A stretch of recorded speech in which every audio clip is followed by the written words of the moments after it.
DTV es todo lo que en democracia un país debe ser. DTV es tu voz en el Congreso. Este 2023, seguí eligiéndonos. DTV, el periodismo en el Congreso.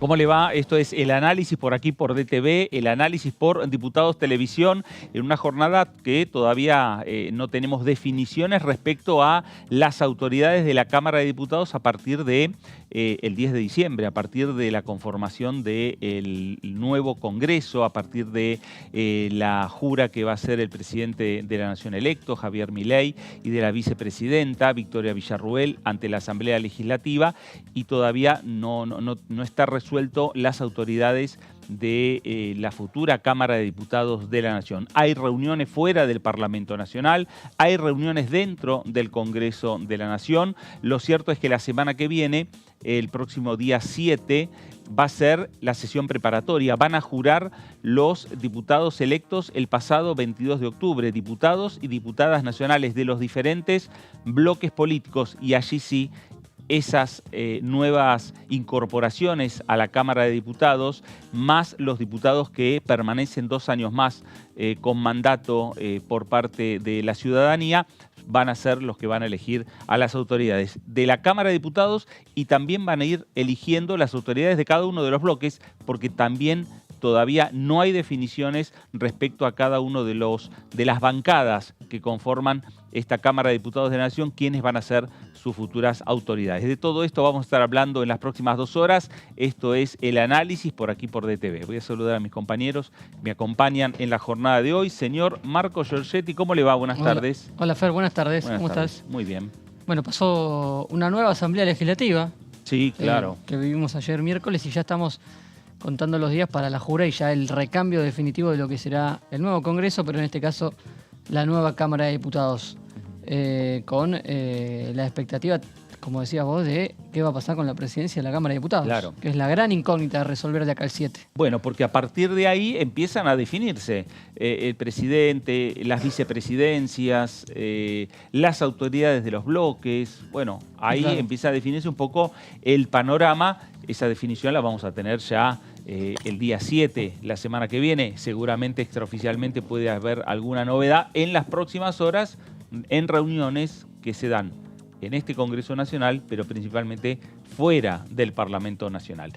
Señora Laura Serra, ¿cómo le va? Buenas tardes. ¿Cómo va, chicos? ¿Todo bien? Muy bien, muy bien. Me alegro. Sí, época de definiciones.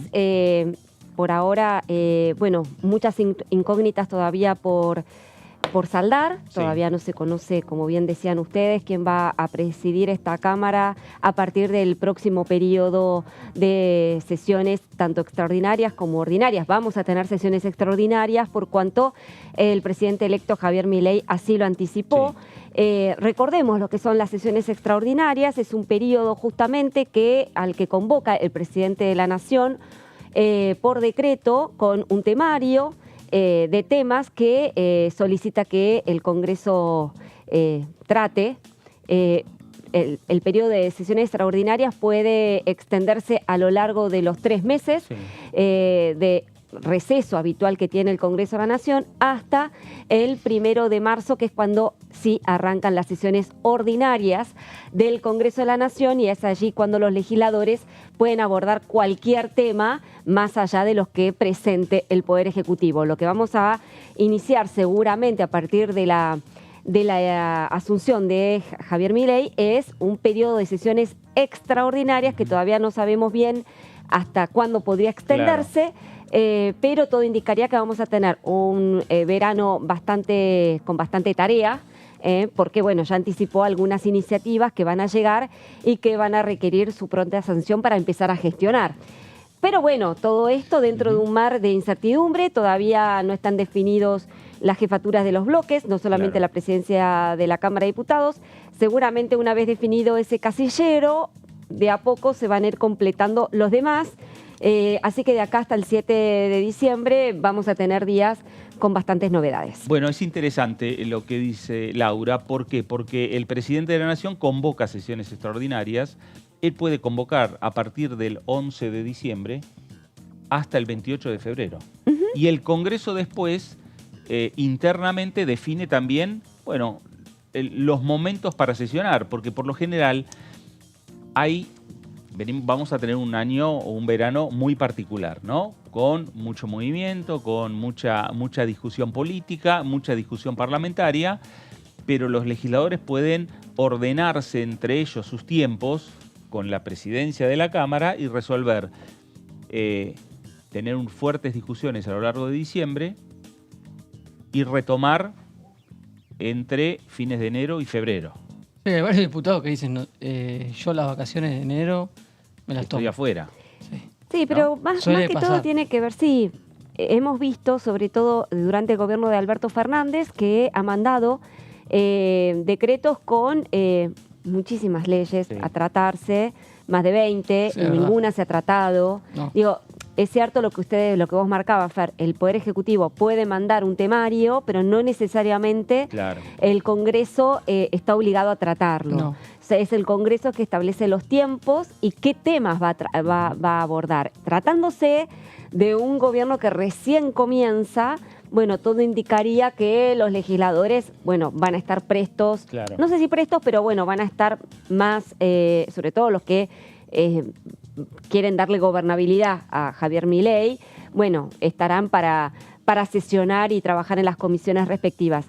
Pero bueno, los tiempos, eso lo manejará el Congreso, pero también el Poder Ejecutivo de acuerdo a las necesidades, Sí, ¿no? las Y sobre urgencias. todo también depende de bueno, las alianzas políticas que pueda tejer un gobierno que sabemos va a estar en minoría en el Congreso de la Nación, en ambas cámaras. A Bueno, priori sí. ambicioso Sí. el esquema con el que quiere comenzar el año en el Congreso, Milei, no por lo que él mismo deja ver en algunas entrevistas, con leyes ómnibus como se presentan que abordan muchísimas cuestiones al mismo tiempo. Claro. Van a necesitar de un trabajo. No son leyes que se puedan sacar un día para el otro, me parece. No. No sé, pero ya hemos tenido el antecedente, Marcos. Cuando asumió Alberto Fernández, la primera ley emergencia. fue la ley de emergencia económica, social, de salud, todos Sí, los varias calificativos, emergencias.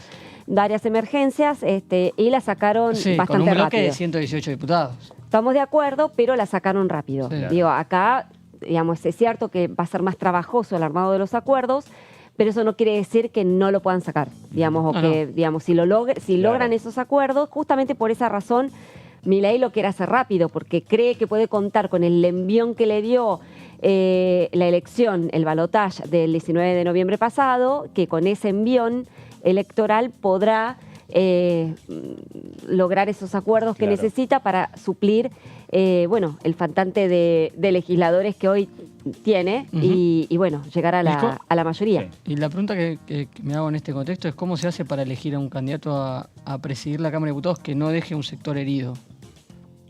Bueno, Que deje eso- contentos a todos los que Eso necesitas. no va a pasar. Bueno, que Eso deje- no va a pasar. Porque ya en definitiva se generó un escenario de posiciones políticas que seguramente va a ganar un sector en relación a otro, Ujú. ¿no? Y eso veremos finalmente cómo termina zanjándose y todos, por lo menos las diferentes voces de los principales referentes o del PRO o de diferentes fuerzas políticas o incluso de los libertarios, lo que señalan que la definición la tiene y la última palabra la tiene el presidente de la Nación, Ujú. ¿no? Que Javier Milei va a ser el que ponga al presidente de la Cámara, ¿no? En definitiva. Bueno, lo cierto es que hay conversaciones, hay negociaciones, los nombres son los mismos que estuvieron sonando a lo largo de las últimas semanas. Cristian Ritondo por un lado, Florencio Randazzo por el otro, el diputado Sago desde La Libertad Avanza, el más alejado, pero también todavía sobre la mesa, el nombre de Miguel Pichetto. Bueno, veremos que finalmente cómo se termina definiendo, pero lo cierto es que hay reuniones políticas al más alto nivel para definir no solo las autoridades de la Cámara, no solo el presidente de la Cámara de Diputados, sino también otro de los temas que todavía no tiene resuelto el presidente electo, que es su propio gabinete. Y ahí están todavía en definiciones. Hoy a mí me tocó, por cuestiones periodísticas, estar en la reunión anual de la Unión Industrial Argentina, con todos los industriales, con todos los invitados que fueron al centro de convenciones. La pregunta era, ¿quién va a presidir la Cámara de Diputados? Eso lo decide Javier Milei. Los empresarios están pendientes de quién preside la Cámara de Diputados. También. Es que es una de las cosas que falta por resolver, ¿no? Claro. Además de, porque ya resuelto el tema del Ministerio de Economía, van quedando pocos lugares en donde se posa la incertidumbre de cara al nuevo gobierno. Claro, y a partir de ahí... Y ahí se reconfigura cómo sigue el acuerdo con el PRO, también, principalmente. Seguro. Y a partir de ahí, bueno, la serie de medidas o de temas que va a habilitar el Ejecutivo a discutir en el Congreso Nacional, ¿no? Desde que se habla de una ley ómnibus, de una reforma del Estado, de una ley de emergencia. Habrá que ver si en esa ley de emergencia, por supuesto, habrá facultades delegadas del Congreso hacia el Poder Ejecutivo Nacional. Sí. Y esa va a generar una discusión determinada. Por el otro lado, ¿qué va a pasar con el presupuesto 2024? Generará e ingresará un proyecto de presupuesto 2024 o, por supuesto, retirarán el que envió Sergio Massa al Congreso Nacional. Bueno, son interrogantes y que se irán ir viendo a lo largo de los próximos días. En principio, o primeramente, lo que van a tener que resolver es quién va a ser el próximo presidente de la Cámara de Diputados. Nos vamos a ir a nuestro móvil porque nos está llamando Luciana Fernández. Luciana, buenas tardes.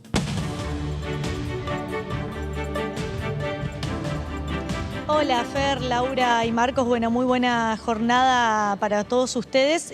Nosotros nos encontramos aquí en el anexo de la Cámara de Diputados de la Nación Argentina para compartir con ustedes un breve repaso de lo que fue la Asamblea Legislativa del día de ayer. Recordemos, la Asamblea Legislativa se desarrolló a las 15 horas y a las 3 de la tarde en la Cámara de Diputados de la Nación, en el Palacio que está a mis espaldas. Quizá no lo pueden ver porque están las rejas del anexo, pero atrás de esas rejas, enfrente, está el Palacio Legislativo, donde está la puerta de ingreso de los diputados nacionales, bueno, donde efectivamente se realizó la Asamblea Legislativa con la presencia de miembros del Senado, miembros de la Cámara de Diputados de la Nación, efectivamente para consagrar lo que fue la fórmula presidencial, la fórmula de Javier Milei con Victoria Villarruel. Recordemos que esto es una cuestión, podríamos decir un trámite o una cuestión formal que ordena la Constitución Nacional. Vendría a ser el Congreso en esta situación, vendría a ser como un escribano, ¿no? Que certifica lo que pasó en la segunda vuelta, en el balotaje,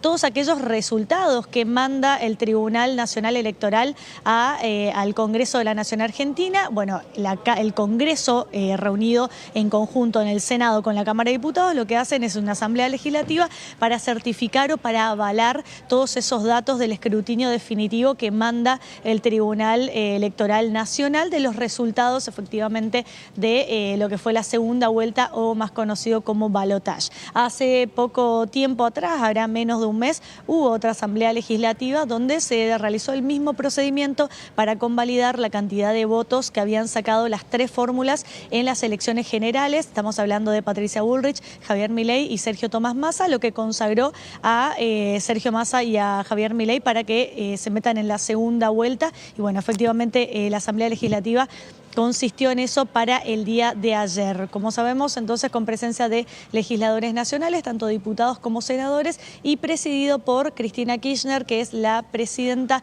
del Senado en su carácter de vicepresidenta de la Nación Argentina. Sí. Si les parece, tenemos un pequeño compilado para ver dónde la podemos ver a Carolina Píparo y también a Cristina Kirchner hablando sobre los resultados del balotaje. Lo vemos en pantalla un segundo. Muy bien. Señora Presidenta, en base a los resultados comunicados a la señora Presidenta del Honorable Senado por las Juntas Electorales Nacionales, de conformidad con lo previsto en los artículos 120, 150 y 151 del Código Nacional Electoral, los abajo firmantes, en su carácter de integrantes de la comisión designada por la Presidencia de la Asamblea para efectuar la sumatoria del resultado de las elecciones nacionales del 19 de noviembre de 2023 para presidente y vicepresidente de la Nación, informan que el resultado que arroja a la misma es el siguiente. La fórmula integrada por Javier Gerardo Milei y Victoria Villarruel ha obtenido en todo el país 14.554.560 votos, que representan el 55,65% del total de votos afirmativos válidamente emitidos.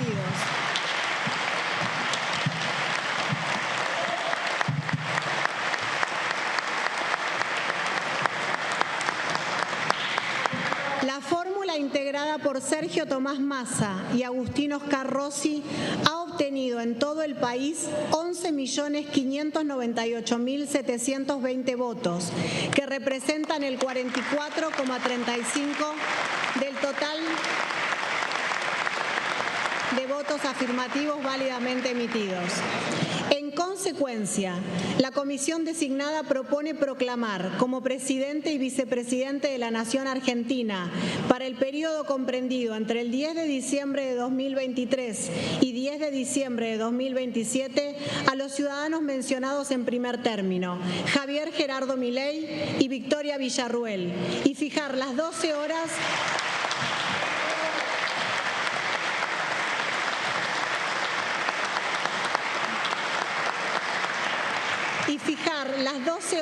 del 10 de diciembre próximo para que los electos presten el juramento prescripto por la Constitución. Se somete a consideración el texto leído, resulta aprobado.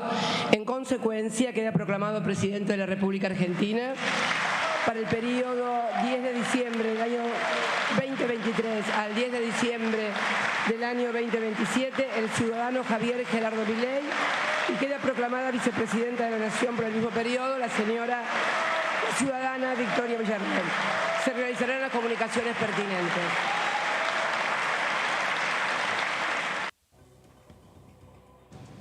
Bueno, ahí la veíamos en pantalla a Carolina Píparo, miembro de La Libertad Avanza, quien leía los resultados del acta enviado por el Tribunal Electoral, ¿sí?, con los datos del escrutinio definitivo, donde consagra la fórmula de Javier Milei y Victoria Villarruel como presidente y vicepresidenta electa por el 55% del padrón habilitado para votar el 19 de noviembre en la segunda vuelta en el balotaje, y contando un poco también lo que fue los votos que sacó la fórmula de Sergio Massa y Agustín Rossi, según los votos recaudados por el Tribunal Nacional Electoral, quien tiene la facultad y la potestad de ser veedor de que los comicios se respeten y se lleven a cabo en forma democrática. Y también veíamos a Cristina Kirchner en su carácter de vicepresidenta del Senado, ¿sí?, como vicepresidenta de la Nación y presidenta del Senado, consagrando efectivamente a la fórmula ganadora de Javier Milei y Victoria Villarruel, que finalmente van a asumir este 10 de diciembre, ya como presidente y vicepresidenta electa. Claro. Y cambiamos un poco el ángulo de la información y nos metemos en lo que fue la agenda parlamentaria aquí en la Cámara de Diputados de la Nación en el día de hoy. Por la mañana se reunió la Comisión de Asuntos Municipales. Recordemos que en el día de ayer venció el plazo para que las comisiones puedan dictaminar, así que la reunión del día de hoy fue meramente informativa, donde hubieron invitados, hablaron sobre la situación de los municipios y el manejo con organismos internacionales o comercios con organismos internacionales, y entre ellos hubieron algunos invitados, como por ejemplo el doctor Marcelo Sanoner, es el director ejecutivo de UCPEL, Lanús, y docente para diplomacia y planificación estratégica para el desarrollo, quien disertó sobre la cooperación internacional y los gobiernos locales, uno de los temas que se abordó aquí en la Comisión de Asuntos Municipales en la mañana del día de hoy. También estuvo el doctor Daniel Cravacuore, presidente Fundación Findel y director del Centro de Desarrollo Territorial de la Universidad Nacional de Quilmes, quien disertó sobre el diseño de las políticas municipales de cooperación descentralizadas. También Manuel Muñoz, coordinador del Comité de Ciudades del CARI, Consejo Argentino para las Relaciones Internacionales. Estuvo también Ezequiel Massa, funcionario de la Municipalidad de General Pico, provincia de La Pampa, y Alberto Simadamore, proyecto sobre localización de los ODS entre las municipalidades de Vera y el CONICET. Estos fueron entonces los invitados que estuvieron aquí en la Comisión de Asuntos Municipales, hablando, como decíamos, sobre esta relación que tienen los municipios con organismos internacionales y organismos descentralizados. Muy bien, Luciana, gracias por este informe. Listo, gracias a ustedes, hasta luego. Gracias, hasta luego. Estaba Luciana Fernández con nuestro móvil, con lo que tiene que ver con esta prácticamente última actividad en relación a el trabajo en comisiones, ¿no? Lo que fue la reunión de la Comisión de Asuntos Municipales, una reunión informativa tratando este tema sobre cooperación internacional y los gobiernos locales, y también contándonos un poco los aspectos de lo que dejó la Asamblea Legislativa de ayer, ¿no? Que parecería algo muy formal o algo simplemente muy protocolar, pero lo cierto es que hay que remitirse, me parece, un poco a los días previos a lo que fue la elección final, a lo que fue el balotaje en la República Argentina, donde empezaron a haber denuncias de sospecha, la posibilidad de fraude, la posibilidad de... y esto lo que en definitiva también despeja cualquier tipo de dudas, porque lo que se proclamó con esos aplausos por parte de los diputados, las diputadas, los senadores y las senadoras nacionales, fue que Argentina sigue teniendo un escenario de votación y un sistema de votación transparente, despejando cualquier tipo de dudas en relación a lo que fueron las denuncias previas, ¿no? Sí, efectivamente, porque en un momento se hablaba desde un sector, y me estoy refiriendo de los libertarios, sobre la posibilidad de que pueda haber manipulación en los resultados electorales, y no solamente en esa instancia, sino previamente durante el comicio propiamente dicho, con robo de boletas, roturas, etcétera. Se imaginaba un escenario electoral mucho más parejo entre los dos candidatos, Massa y Milei. Finalmente esto no se dio. La jornada electoral transcurrió sin mayores dificultades, y creo que la diferencia que hubo entre Javier Milei y Sergio Massa, de 11 puntos, ¿no? Aproximadamente fue así, bueno, despejó cualquier posibilidad de agitar fraude o irregularidades en la votación. Quizás otro hubiese sido el escenario si el escenario hubiera sido de paridad, de extrema, ¿no? Quizás no estaríamos en este momento hablando con esta tranquilidad, pero afortunadamente... Tuvimos un balotaje con poca diferencia, que fue el de Scioli. Exacto. Y los dos también aceptaron los resultados en ese momento. Así fue. Sin denuncias. Sin denuncias, efectivamente. Efectivamente. Pero bueno, por suerte se dio una jornada electoral sin inconvenientes, con los resultados ya oficializados, que fueron ayer, los que ayer se leyeron en el recinto de la Asamblea Legislativa. Asamblea Legislativa que volverá a reunirse el 10 de diciembre, el próximo domingo. Justo cae fin de semana largo, chicos, así que tuvimos una suerte bárbara. A las 12 del mediodía, en Diputados TV para la nueva reforma constitucional tiene que cambiar el tema del 1 de marzo y el día de diciembre por día hábil, ¿no? Claro, y si no hay primer día hábil. El primer día hábil. Bueno, venía diciendo entonces que la Asamblea Legislativa volverá a reunirse en esa instancia ya con los nuevos legisladores asumidos, ¿no? Estamos hablando de la mitad de la Cámara de Diputados y de un tercio de senadores que han sido electos el pasado 22 de octubre, que van a estar debutando en sus bancas, seguramente en esa Asamblea Legislativa. Y bueno, allí presenciarán la jura del flamante presidente electo, Javier Milei, con su compañera de fórmula, Victoria Villarruel, que se va a hacer cargo a partir de entonces de la presidencia del Senado. Bueno, y ayer se los vio muy sonrientes. Muy distendidos. Muy distendidos, posaron para las fotos, se saludaron, mostraron una bandera argentina. ¿Saben lo que me hicieron acordar a mí en un momento? A un casamiento. A ver, ustedes miren. ¿Cómo fue la escena? ¿Al evento o a la escena de ellos dos? A la escena de ellos dos, que se daban la mano cuando, ¿viste? Cuando te consagran marido y mujer. Bueno, en este caso... En un civil. Claro, de alguna manera se los consagró presidente y vicepresidente electo, ¿no? Se miraron de reojo, se dieron miradas cómplices, faltó el beso, pero parecía como un casamiento. Y bueno, porque además lo que se dio en esta oportunidad, que ambos forman parte de esta Cámara, forman parte de la Cámara de Diputados de la Nación. En otras oportunidades, el candidato a presidente tenía un rol y el candidato a vicepresidente tenía otro rol. Así es. Que casi prácticamente la Asamblea Legislativa, cuando se consagraba a la fórmula ganadora, ninguno de los dos iba a estar en el Congreso. No. Entonces, a lo mejor hasta parecía ya un trámite mucho más formal. Así es. Y ayer lo que se vio, no solo que estaba distendida Victoria Villarruel, sino también se lo vio muy distendido a Javier Milei. Efectivamente. Y eso nos dio todo ¿No? el color previo y post de poder estar viendo al que va a ser presidente y a la vicepresidente cómo actúa el resto de sus pares en ese momento. Quiénes se acercan, qué Claro. trato tienen, cuántos van a acercarse a pedir una foto. Y se acercaron cosa que- varios, ¿no? Exactamente. ¿Y quiénes Juntos por el no se Cambio, acercaron? ¿Quiénes no y se otros que acercaron? no. ¿Quiénes faltaron? Pero de frente de todos que no se acercaron a Javier Milei, se acercaron muchos de ellos a Cristina Kirchner. Podríamos Para sacarse decir una que el foto. recinto tenía, a ver, dos polos Sí. o dos mecas, podríamos decir, Sí. ¿no? Por un lado, Los mecas es bueno. dos mecas justamente porque al final sobre el fondo del recinto, en la última hilera, que es donde se ubica Javier Milei, bueno, desfilaban varios diputados de la oposición, han desfilado para justamente saludarlo.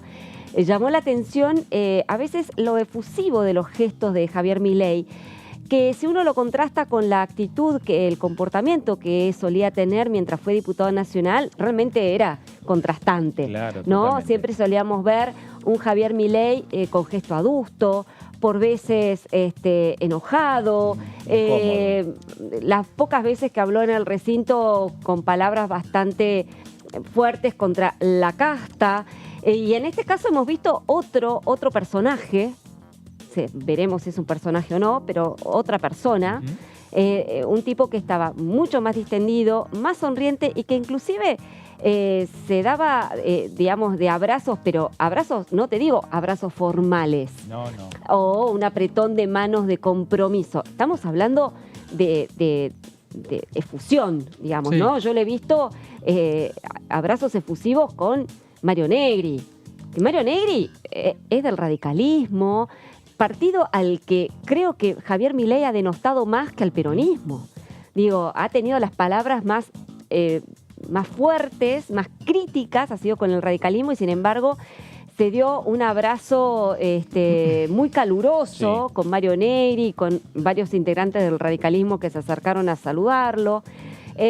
También, por supuesto, otros diputados de José las Luis provincias. Con José Luis Esper.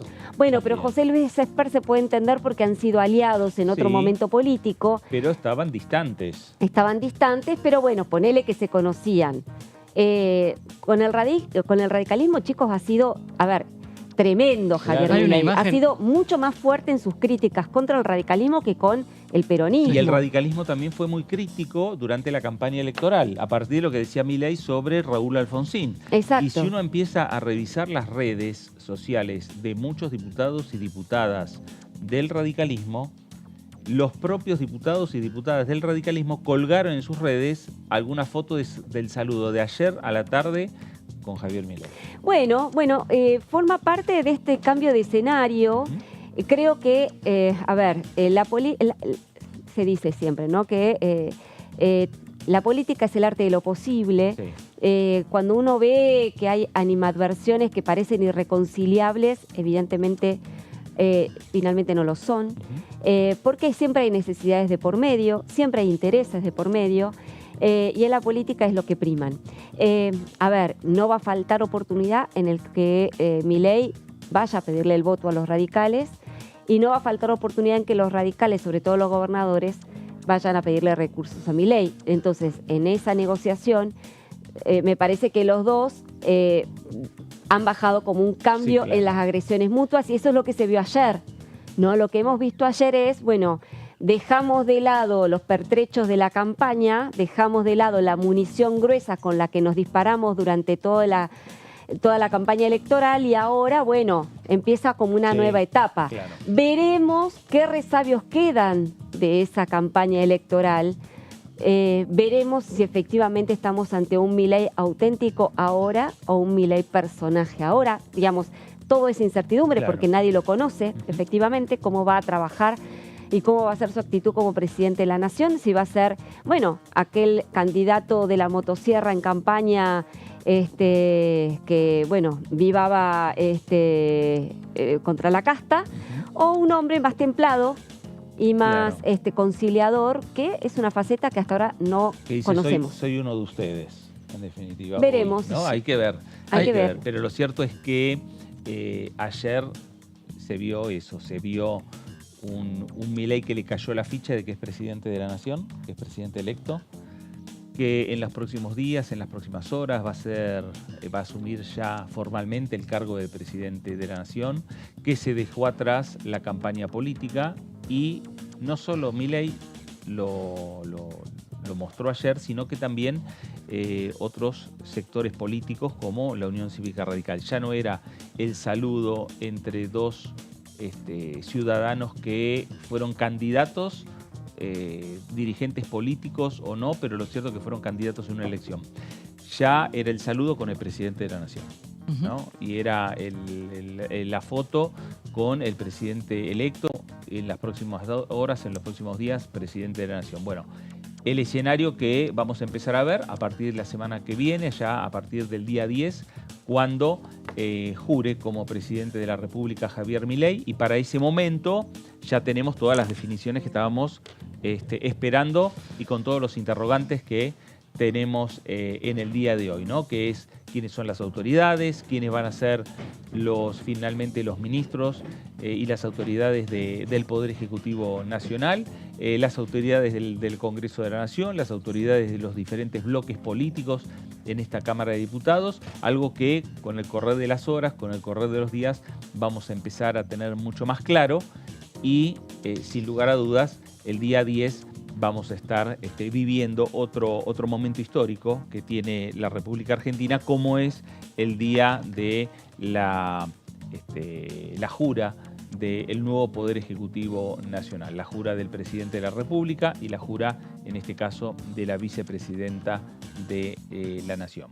Estamos hablando de Victoria Villarruel, que ayer también tuvo un día de muchas reuniones políticas, porque también hay un armado político que, sin lugar a dudas, desde La Libertad Avanza están pensando en llevar adelante en el Senado Nacional. Bueno, cambiamos de tema y hablamos de lo que tiene que ver con agenda, hablamos de los diferentes proyectos que tiene este Congreso Nacional, particularmente la Cámara de Diputados. Marcos, ¿de qué vamos a hablar? Terminó un año electoral intensísimo a nivel nacional, sumando también todo lo que ha pasado con las elecciones provinciales, y hay un proyecto que se ha presentado una vez concluido este escenario de Juntos por el Cambio, la diputada María de las Mercedes Youri del PRO, para modificar el esquema de elecciones actuales, más que nada en lo que tiene que ver con las fechas, pero no es solamente eso. Creo que es una discusión que incluso está trazada cada vez que termina una elección o un año intenso como el que pasamos, aparece alguna iniciativa que lo que busca es modificar cómo se dan los años electorales. En este caso, la propuesta modifica el artículo 20 de la Ley de Democratización de la Representación Política y queda redactada de la siguiente manera. Aquí tiene el primer artículo, que es este cambio del artículo 20 de la Ley Electoral, un cambio sustantivo. La convocatoria de elecciones primarias la realizará el Poder Ejecutivo Nacional con una antelación no menor a los 90 días previos a su realización. Las elecciones previstas en el artículo anterior deben celebrarse el segundo domingo de septiembre del año en que se celebren las elecciones generales previstas en el artículo 53 del Código Nacional Electoral. El primer cambio importante, pasar las PASO de agosto, como las realizamos este año, a septiembre. Un mes de demora. Segundo domingo de agosto se realizan en la actualidad, pasarlas a septiembre. Seguimos con este proyecto de la diputada del PRO. También se mete en el tema de las campañas. La campaña electoral de las elecciones primarias abiertas, simultáneas y obligatorias se inicia 30 días antes de la fecha del comicio. Solamente un mes de campaña. La publicidad alusiva a los partidos políticos y a sus acciones antes de los 10 días previos de la fecha fijada para el comicio. Es decir, la publicidad que vemos en los medios que corresponde a la campaña cada vez que nos estamos acercando a la fecha de las elecciones, solamente 10 días de publicidad. Es decir, extiende el año para atrasa las PASO y acorta un poco los tiempos de campaña. Seguimos. Fundamentos. Solo transcurrirán 42 días entre la realización de las PASO y las generales. Hoy tenemos de agosto a octubre 2 meses completos. Claro. Más, porque es el tercer domingo de las elecciones generales. Un plazo marcadamente inferior a los más de 70 días vigentes en la actualidad. Casi la mitad propone acortar los tiempos de elecciones la diputada. Seguimos. Propiciamos reducir el plazo de duración de las campañas electorales, tanto de las elecciones primarias como de las elecciones generales, pasando de 50 días a 30 días de campaña, solo un mes, y limitar la duración de la publicidad audiovisual, cuyo inicio pasa de 35 a 10 días antes de la fecha de realización de los comicios. Este último, el de la publicidad, es un cambio, un plazo muchísimo más corto del que propone la diputada del PRO. Y vamos con los últimos fundamentos. Han transcurrido lo que dice la diputada, que ya haciendo un análisis de las PASO que ya está consolidada y ya se han realizado varias, han transcurrido 7 procesos electorales bajo este sistema, lo que confiere un marco propicio para debatir acerca de la efectividad del régimen de primarias y analizar posibles alternativas para mejorarlas. Sí. Y el último, al no existir competencia dentro de las agrupaciones políticas y resultar obligatorias, aún en caso de listas únicas, las PASO se convirtieron en una virtual elección general anticipada. Es lo que dice la diputada. Es el último de los extractos de los fundamentos. En el caso de las elecciones presidenciales, debido a que con la fecha vigente se producen 4 meses antes de la finalización del mandato presidencial, y al ser asimiladas como una primera vuelta, una eventual derrota del oficialismo en las elecciones primarias puede desencadenar en una crisis de legitimidad del gobierno. Esto último es lo que fundamenta el plazo. ¿Por qué dice la diputada correr a septiembre las PASO? Ya funcionan prácticamente como una elección general y están tan lejos del traspaso de mando que si el oficialismo pierde puede resultar en un vacío de poder del gobierno de turno, algo que hemos visto en parte en 2019 y en menor medida en este caso porque si bien el número de las PASO, el oficialismo obtuvo una derrota, eran tan exiguas las diferencias que quedó todavía abierta la elección. En las generales, de hecho, el oficialismo terminó ganando y llegó al balotaje con posibilidades, lo que hizo un poquito menor la incertidumbre, pero recordemos en 2019 la PASO definió prácticamente la elección. Claro. Y quedaba muchísimo tiempo hasta llegar al recambio de diciembre. Propuesta de una diputada del PRO para modificar las PASO y los plazos de campaña en las elecciones, después de haber tenido, como tuvimos este 2023, un cronograma electoral intenso entre nación y provincias. Muy bien, bueno, gracias Marcos, porque sin lugar a dudas es uno de los temas que hay varios proyectos que tienen que ver con el calendario electoral en la República Argentina. Es verdad que entre septiembre y noviembre, como se dio este año, entre las primarias y el balotaje, hay varios meses y ahí se genera mucha incertidumbre dentro de la República Argentina. Acortar tanto los tiempos en lo que tiene que ver con las campañas audiovisuales o campañas principalmente de conocimiento de los candidatos, yo no sé si sería lo mejor, ¿no? En relación a que la ciudadanía termine conociendo a todos los candidatos. Digo, sacando, a veces uno lo piensa desde los principales candidatos a presidente, vicepresidente o a los cargos más importantes para lo que es el Congreso Nacional.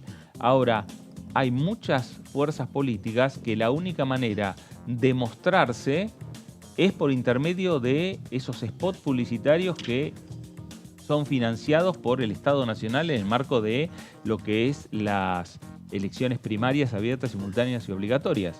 Sí.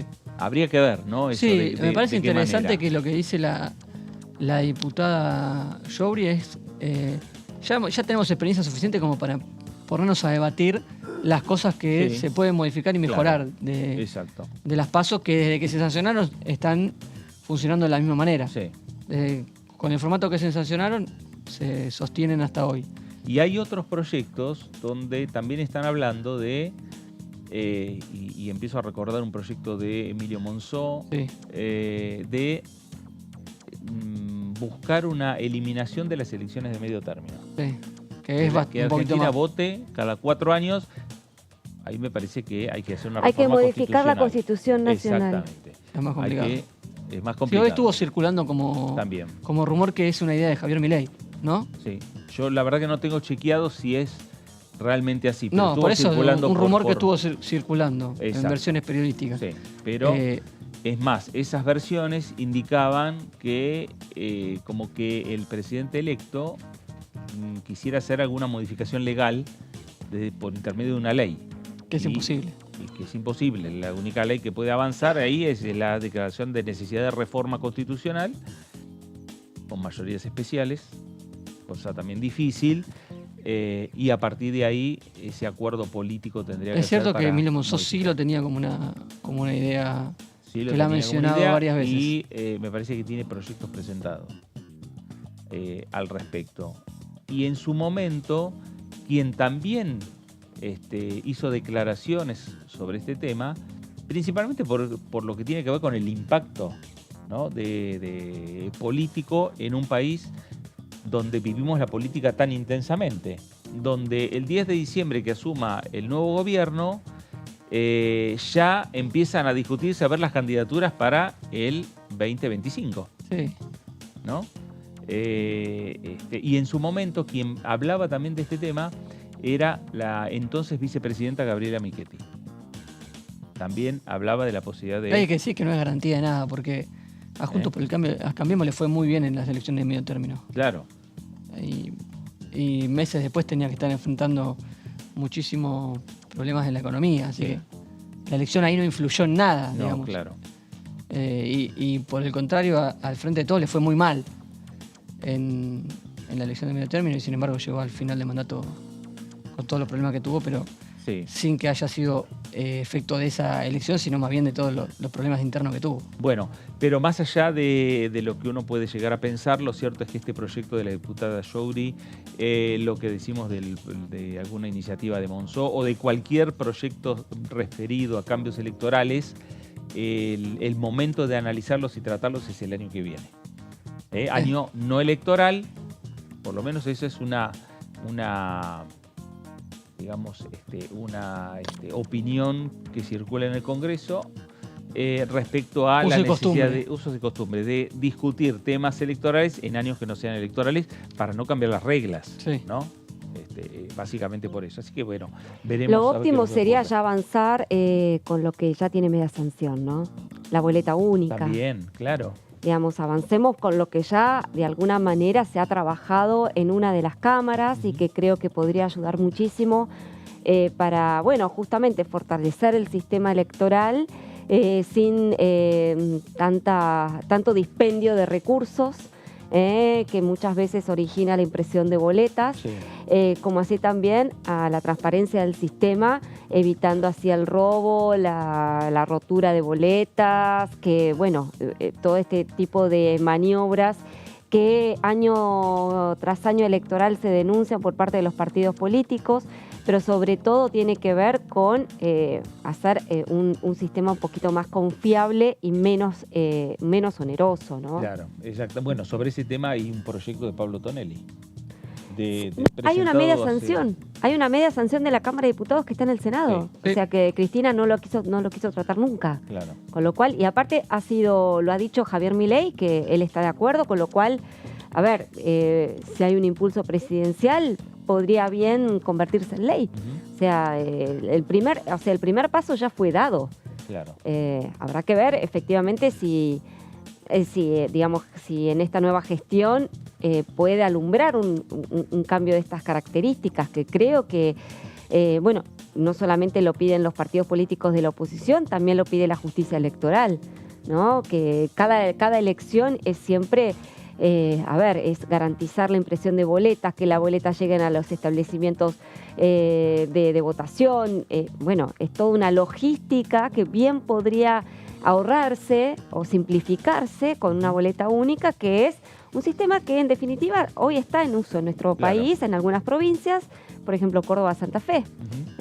Así que Y con buenos resultados. Y con buenos resultados. Bueno, vamos a cambiar de tema, vamos a compartir momentos de la programación de DTV, vamos a hablar de Todo Cultura, el programa que conduce Amanda Alma, y el programa Todo Cultura que se emite los miércoles a las 23 horas, y vamos a compartir fragmentos de este programa conducido por Amanda.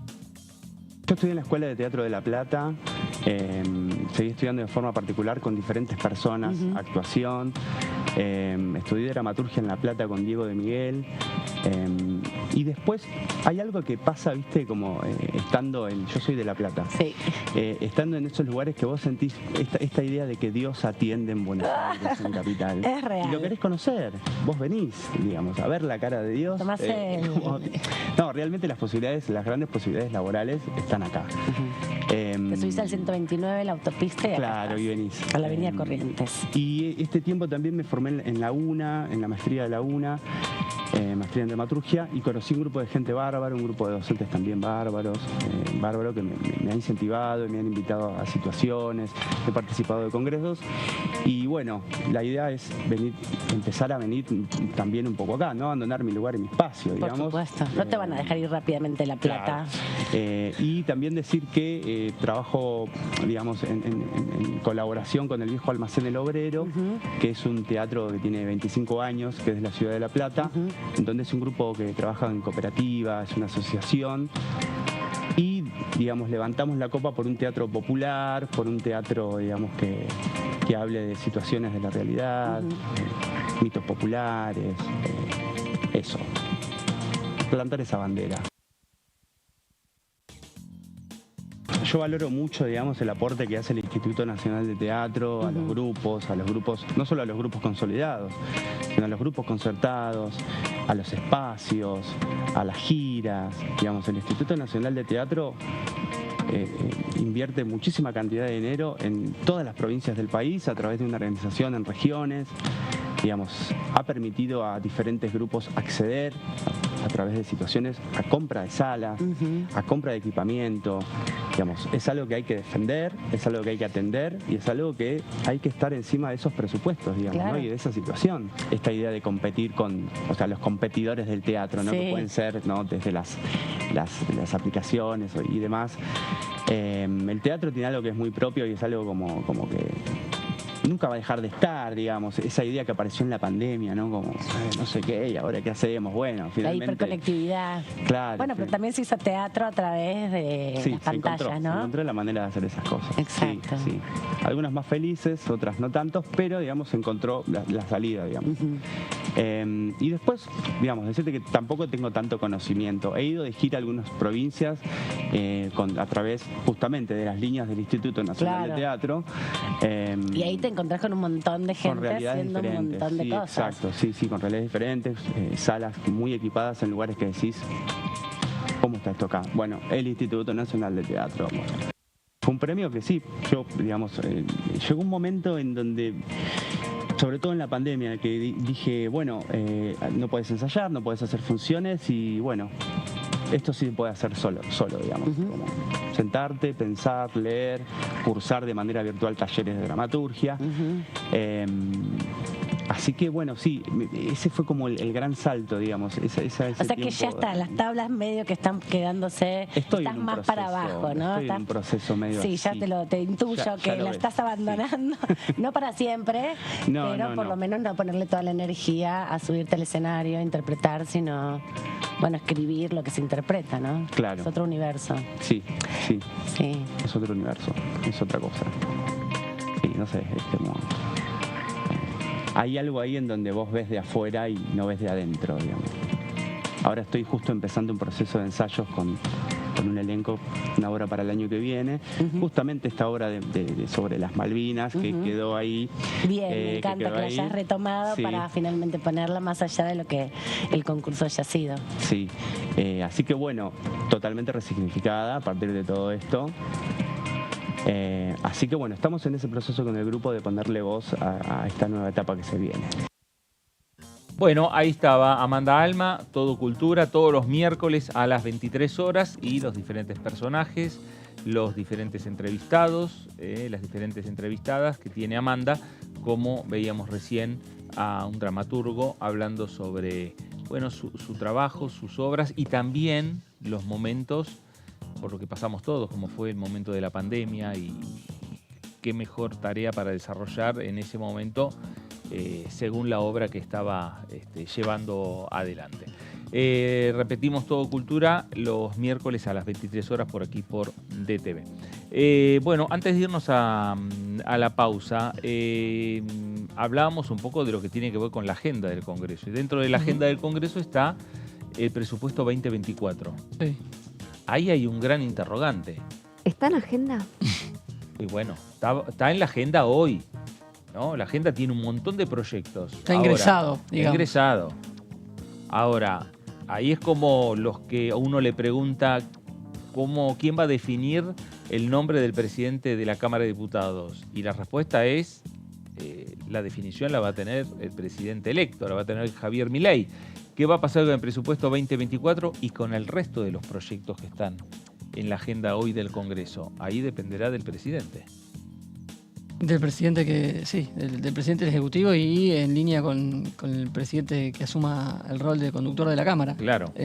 Yo no teniendo en cuenta las diferencias en materia económica que puede haber entre la gestión que se va y la que viene, creo que no hay ningún tipo de chance de que el presupuesto 2024 se trate el que está ingresado hoy en día. Es decir, que hay que esperar un proyecto nuevo o habrá que ver si se reconduce las partidas presupuestarias de este 2023, ¿no? También. Que eso es algo que, digamos, esa herramienta la utilizó, por ejemplo, Alberto Fernández cuando asumió como presidente de la Nación. Sí. Recondujo lo que fue el presupuesto del año 2019. Así es. ¿No? Que el que presentó Mauricio Macri el último año, el que envió el Poder Ejecutivo en ese momento, no llegó a tratarse y quedó reconducido el que se había tratado para 2019. A ver, habría que explicar a la gente qué implica eso, Sí. ¿no? ¿Qué quiere decir reconducir un presupuesto? Reconducir un presupuesto significa, de alguna manera, prorrogar, entre comillas, el crédito vigente del año anterior al ejercicio posterior. En el caso de 2023 sería prorrogar el crédito vigente de las distintas partidas presupuestarias al año 2024, claro. Como seguramente van a quedar desfasadas por la inflación. El Poder Ejecutivo tiene la posibilidad de ir actualizándolas, sea por decreto de necesidad de urgencia, si transfiere partidas corrientes a partidas de capital, etcétera, y viceversa, o bien, reasigna partidas dentro del presupuesto. Es decir, por ejemplo, una partida que está destinada para salud, digo un ejemplo grosero, la pasa a educación, ¿no? Claro. Eso, una decisión administrativa lo podría hacer. Eso es la facultad que puede tener un presidente reconduciendo un presupuesto, pero lo tiene que hacer por dos vías excepcionales. Una es la decisión administrativa y el otro es un decreto de necesidad de urgencia, que como todo decreto de necesidad de urgencia, tiene que venir al Congreso.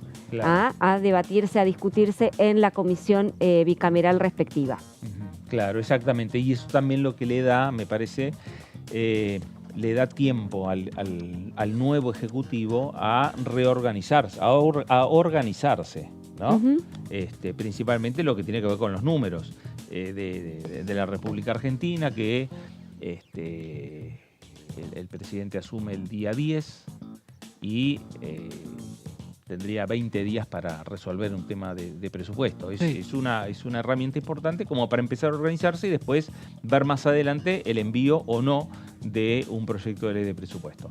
Bueno, vamos a hacer una pausa aquí en el análisis para regresar y seguir hablando de estos temas, de la agenda que se viene en la Cámara de Diputados para los próximos días y las definiciones que desde el punto de vista político que se tienen que dar dentro y fuera del Parlamento Nacional.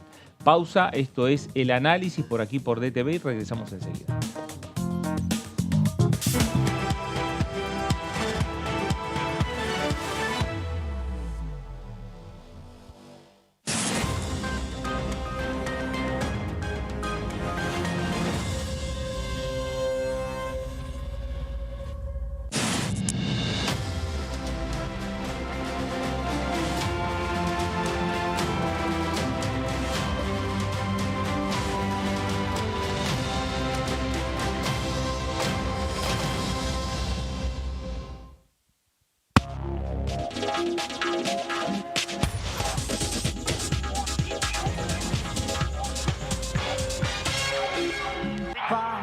Ay, dale, escuchame.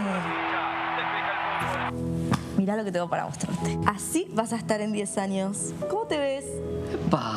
Mirá, me veo bastante fachero, tranquilo y sobre todo jubilado. Ah, ¿te vas a jubilar? Sí, ya me estoy encargando de eso. Qué bueno. Bueno, dale, prende. Si te faltan hasta 10 años para cumplir la edad para jubilarte y adeudás aportes, ahora los podés regularizar con el nuevo plan de pago de deuda previsional. Tu esfuerzo cuenta. ANSES, Argentina Presidencia.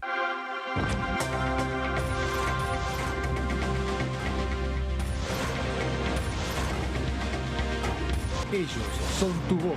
En DTV, el resumen. DTV, el periodismo en el Congreso.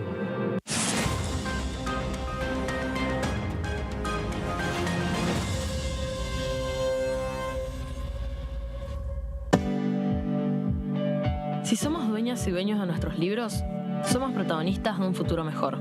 Por eso, entregamos libros a millones de estudiantes en todo el país en solo un año. Además, otorgamos becas educativas para que las chicas y los chicos puedan terminar la escuela. Realizamos obras en universidades, fortaleciendo el sistema universitario nacional. Y este año, otorgamos y renovamos becas Manuel Belgrano en carreras estratégicas para el desarrollo productivo del país. Con más educación, construimos un futuro mejor. Conoce más en argentina.gov.ar/protagonistas. La educación nuestra bandera. Ministerio de Educación. ¿Cómo andan? Buenas tardes, buenas noches, ya cerrando el día. Tengo información extraoficial de que que 2 jueces habrían hecho un descargo por escrito. 2 descargos por escrito. Sí, no sé, de todos modos, por más que hagan descargo por escrito, en la próxima reunión, si quieren, pueden estar presentes. Tuve 22 meses, presenté 40 proyectos de ley, acompañé más de 120, estuve en proyectos muy interesantes y en leyes que se aprobaron muy interesantes para la gente, que es lo que nos queda, ¿no?, de este paso tan corto por el Congreso, de un equipo de trabajo increíble, de compañeras y compañeros del bloque, en donde pusimos todo para poder trabajar en pos del bien común. DTV, tercera edición, de lunes a viernes. Otorgamos un refuerzo económico a más de 7.800.000 jubilados y pensionados durante 3 meses. Y detrás de ese dato, protegemos a quienes más lo necesitan.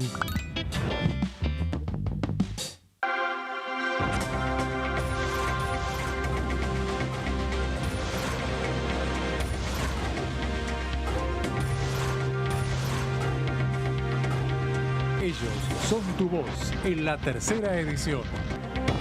DTV, el periodismo en el Congreso.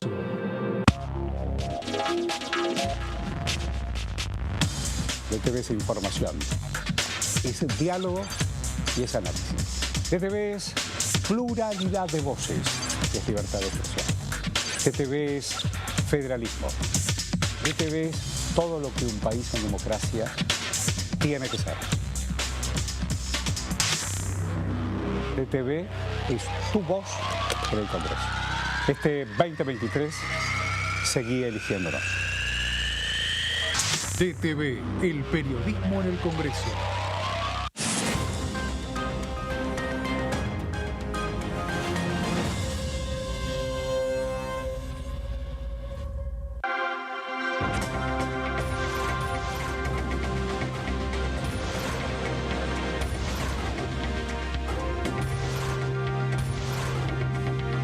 Ellos son tu voz en la tercera edición. DTV, el periodismo en el Congreso.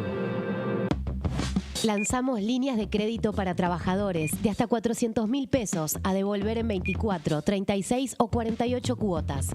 Y detrás de ese dato, más argentinos pueden progresar.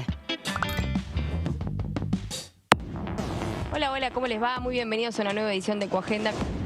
El abordaje de la problemática de los efectos del cambio climático sobre los ecosistemas costeros es, como vos dijiste, un área de estudio interdisciplinar. O sea, nosotros estudiamos el ambiente, el ecosistema desde el punto de vista biológico, físico, químico, pero como sabés, los ecosistemas costeros son los sitios en donde habita un enorme porcentaje de la población. Vos recién mencionabas esto de los tips y tal vez el contenido de mi cuenta, que en un principio que arrancó en el 2019 y hasta ahora siempre estuvo bastante vinculado con el cambio de hábitos, lo que podemos hacer desde nuestro lugar, lo que hablábamos recién, bueno, o la vez pasada sobre la industria de la moda. Y este año, yo creo que ya desde el año pasado estoy teniendo una tendencia a empezar a abordar un poco más los temas macro, pero este año es como que la coyuntura se impuso y fue, no puedo hablar de nada que no sea esto. Ecoagenda, jueves 23 horas.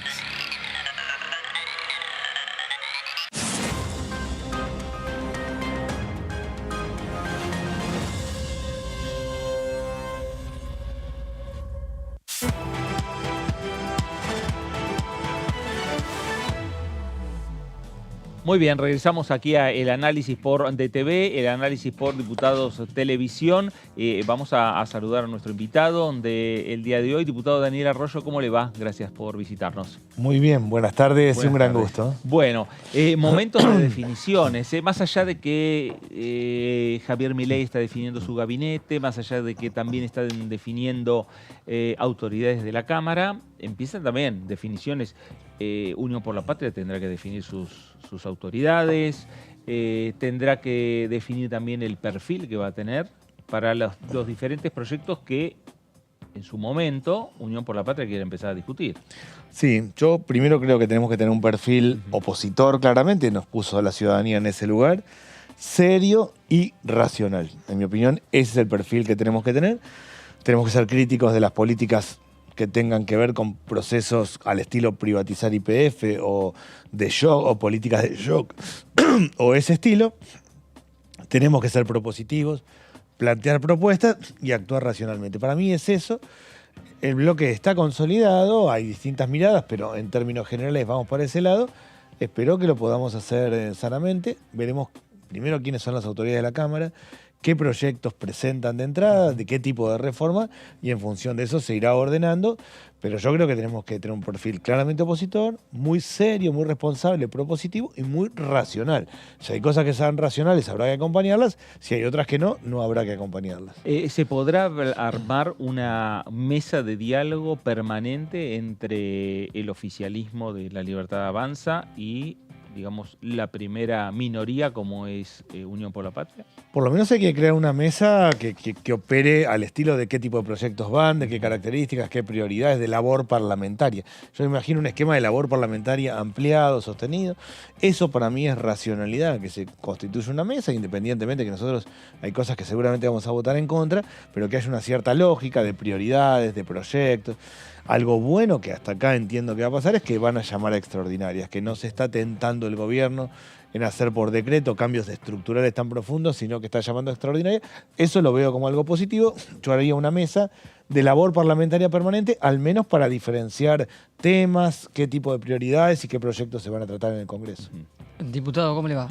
En este llamado a extraordinarias se empieza a entrever que, las primeras medidas que pueden llegar al Congreso van a ser profundas. Sale una ley ómnibus que contenga muchísimas de las reformas que pretende tener el gobierno de Javier Milei para empezar a funcionar.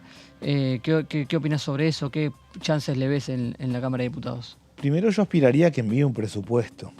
Para mí, el primer año de Alberto Fernández fue con presupuesto prorrogado. Yo fui ministro. Es un problema práctico para gestionar, pero esta vez sería un problema más grave, porque el presupuesto de este año que está ejecutando vino con 60% de inflación originalmente. Terminamos en 140, o sea, ya este presupuesto estuvo muy rearmada las partidas. Si alguien prorroga este presupuesto con el año que viene, con tener un nivel de inflación muy alto, va a ser algo muy discrecional. O sea, realmente los ministerios se van a consumir el presupuesto a los 45 días y después va a ser de ir a pedirle al ministro de Economía a ver si hay plata o no. Así no funciona una gestión. Yo aspiraría a que de entrada, o por lo menos en los primeros meses, si de entrada no lo puedo hacer, envíe un presupuesto. Después van por reformas profundas. Esas reformas profundas yo en general no coincido con el tema de shock, no coincido con delegar atribuciones al Poder Ejecutivo. Creo que hay que generar más mercado, pero no privatizar YPF, por ejemplo. Es decir, hay cuestiones que a mí me parece que estructuralmente están mal. Creo que es bueno que las esté enviando. Entiendo que va a conseguir una mayoría, no con el bloque del Frente de Todos, sino con el resto, y van a poder aprobar las leyes. Entiendo que va a pasar eso. No es lo que yo creo que hay que hacer. Bueno, ¿lo decís porque ves así el panorama político que se empieza a configurar? ¿O por los antecedentes de lo que han sido históricamente los primeros meses de gestión en la Cámara, en el Congreso, la Cámara de Diputados de las distintas administraciones? Por las dos cosas. Creo que en el comienzo hay un acompañamiento. Pasa que entiendo yo que ese tipo de leyes son muy contrarias a lo que yo creo que hay que hacer. Entonces a mí me pone en una situación de no acompañar, pero entiendo que aparte del PRO, del radicalismo, van a acompañar, sería lo lógico, y porque entiendo que se va a conformar, por lo menos en un primer tiempo, un gobierno de cierta coalición general por ese lado. Debería pasar eso y debería ser así. Reitero, es bueno que no se tiente con reformas tan fuertes en hacerlas por decreto, sino en mandarlas extraordinarias. Eso lo veo como algo positivo. Es interesante lo que usted plantea, Daniel, porque si nosotros cerramos el bloque anterior señalando respecto a, bueno, cuál podría ser el futuro del presupuesto 2024, que ya envió el actual Poder Ejecutivo, y esperar si se trata si Javier Milei envía uno nuevo o si va a reconducir el presupuesto de este año 2023. Pero, a ver, en la parte práctica, usted como ministro, ¿cómo eran los trámites a seguir? ¿Tenía que ir a golpear la puerta al ministro de Economía? Sí. Primero, yo no creo que sea lógico que tratemos el presupuesto que envió Sergio Massa para el 2024. Ha ganado otro gobierno, con otras políticas, con otras ideas. Corresponde que envíe su presupuesto. Creo que acá hay dos opciones. O que quiera prorrogar el presupuesto o que envíe uno nuevo. Yo iría por enviar uno nuevo. ¿Qué me pasó a mí? A los 45 días consumí todo el presupuesto. ¿Anual? Del año. Del año. Los 45 días consumí todo mi presupuesto. Enseguida me agarró la pandemia, con la cual claramente necesitaba presupuesto extra. Tenía que ir todas las veces a discutir con el Ministerio de Economía. Salía consiguiendo las partidas. Y cada vez que salía, yo tenía los que me estaban esperando a mí, como diciendo, bien, tenemos presupuesto, vamos a ordenar. Claro. Y yo pensaba internamente, esto es una locura, no se puede estar así discutiendo cada mes si tengo o no tengo, si llego o no llego. Yo aspiraría este año para el próximo gobierno sería peor, porque el presupuesto que nosotros estamos ejecutando hoy tiene 60% de inflación anual, ya este año fue 140, el año que viene va a ser muy alta, sería una cosa muy discrecional. Entiendo que le conviene al presidente y al ministro de Economía, a ninguno más que son los que tienen que gestionar. Desde la lógica del gobierno que inició cuando usted era ministro, había una actitud expansiva del gasto. En este caso, quiere todo lo contrario, la administración que va a comenzar el 10 de diciembre.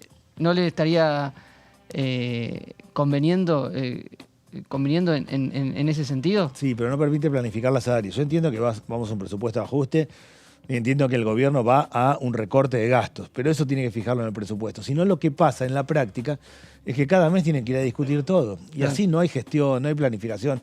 No es posible encarar ni una política social, ni una política educativa, ni una política de salud, ni una política ambiental, teniendo que ver si uno tiene o no tiene cada mes. No es razonable, objetivamente.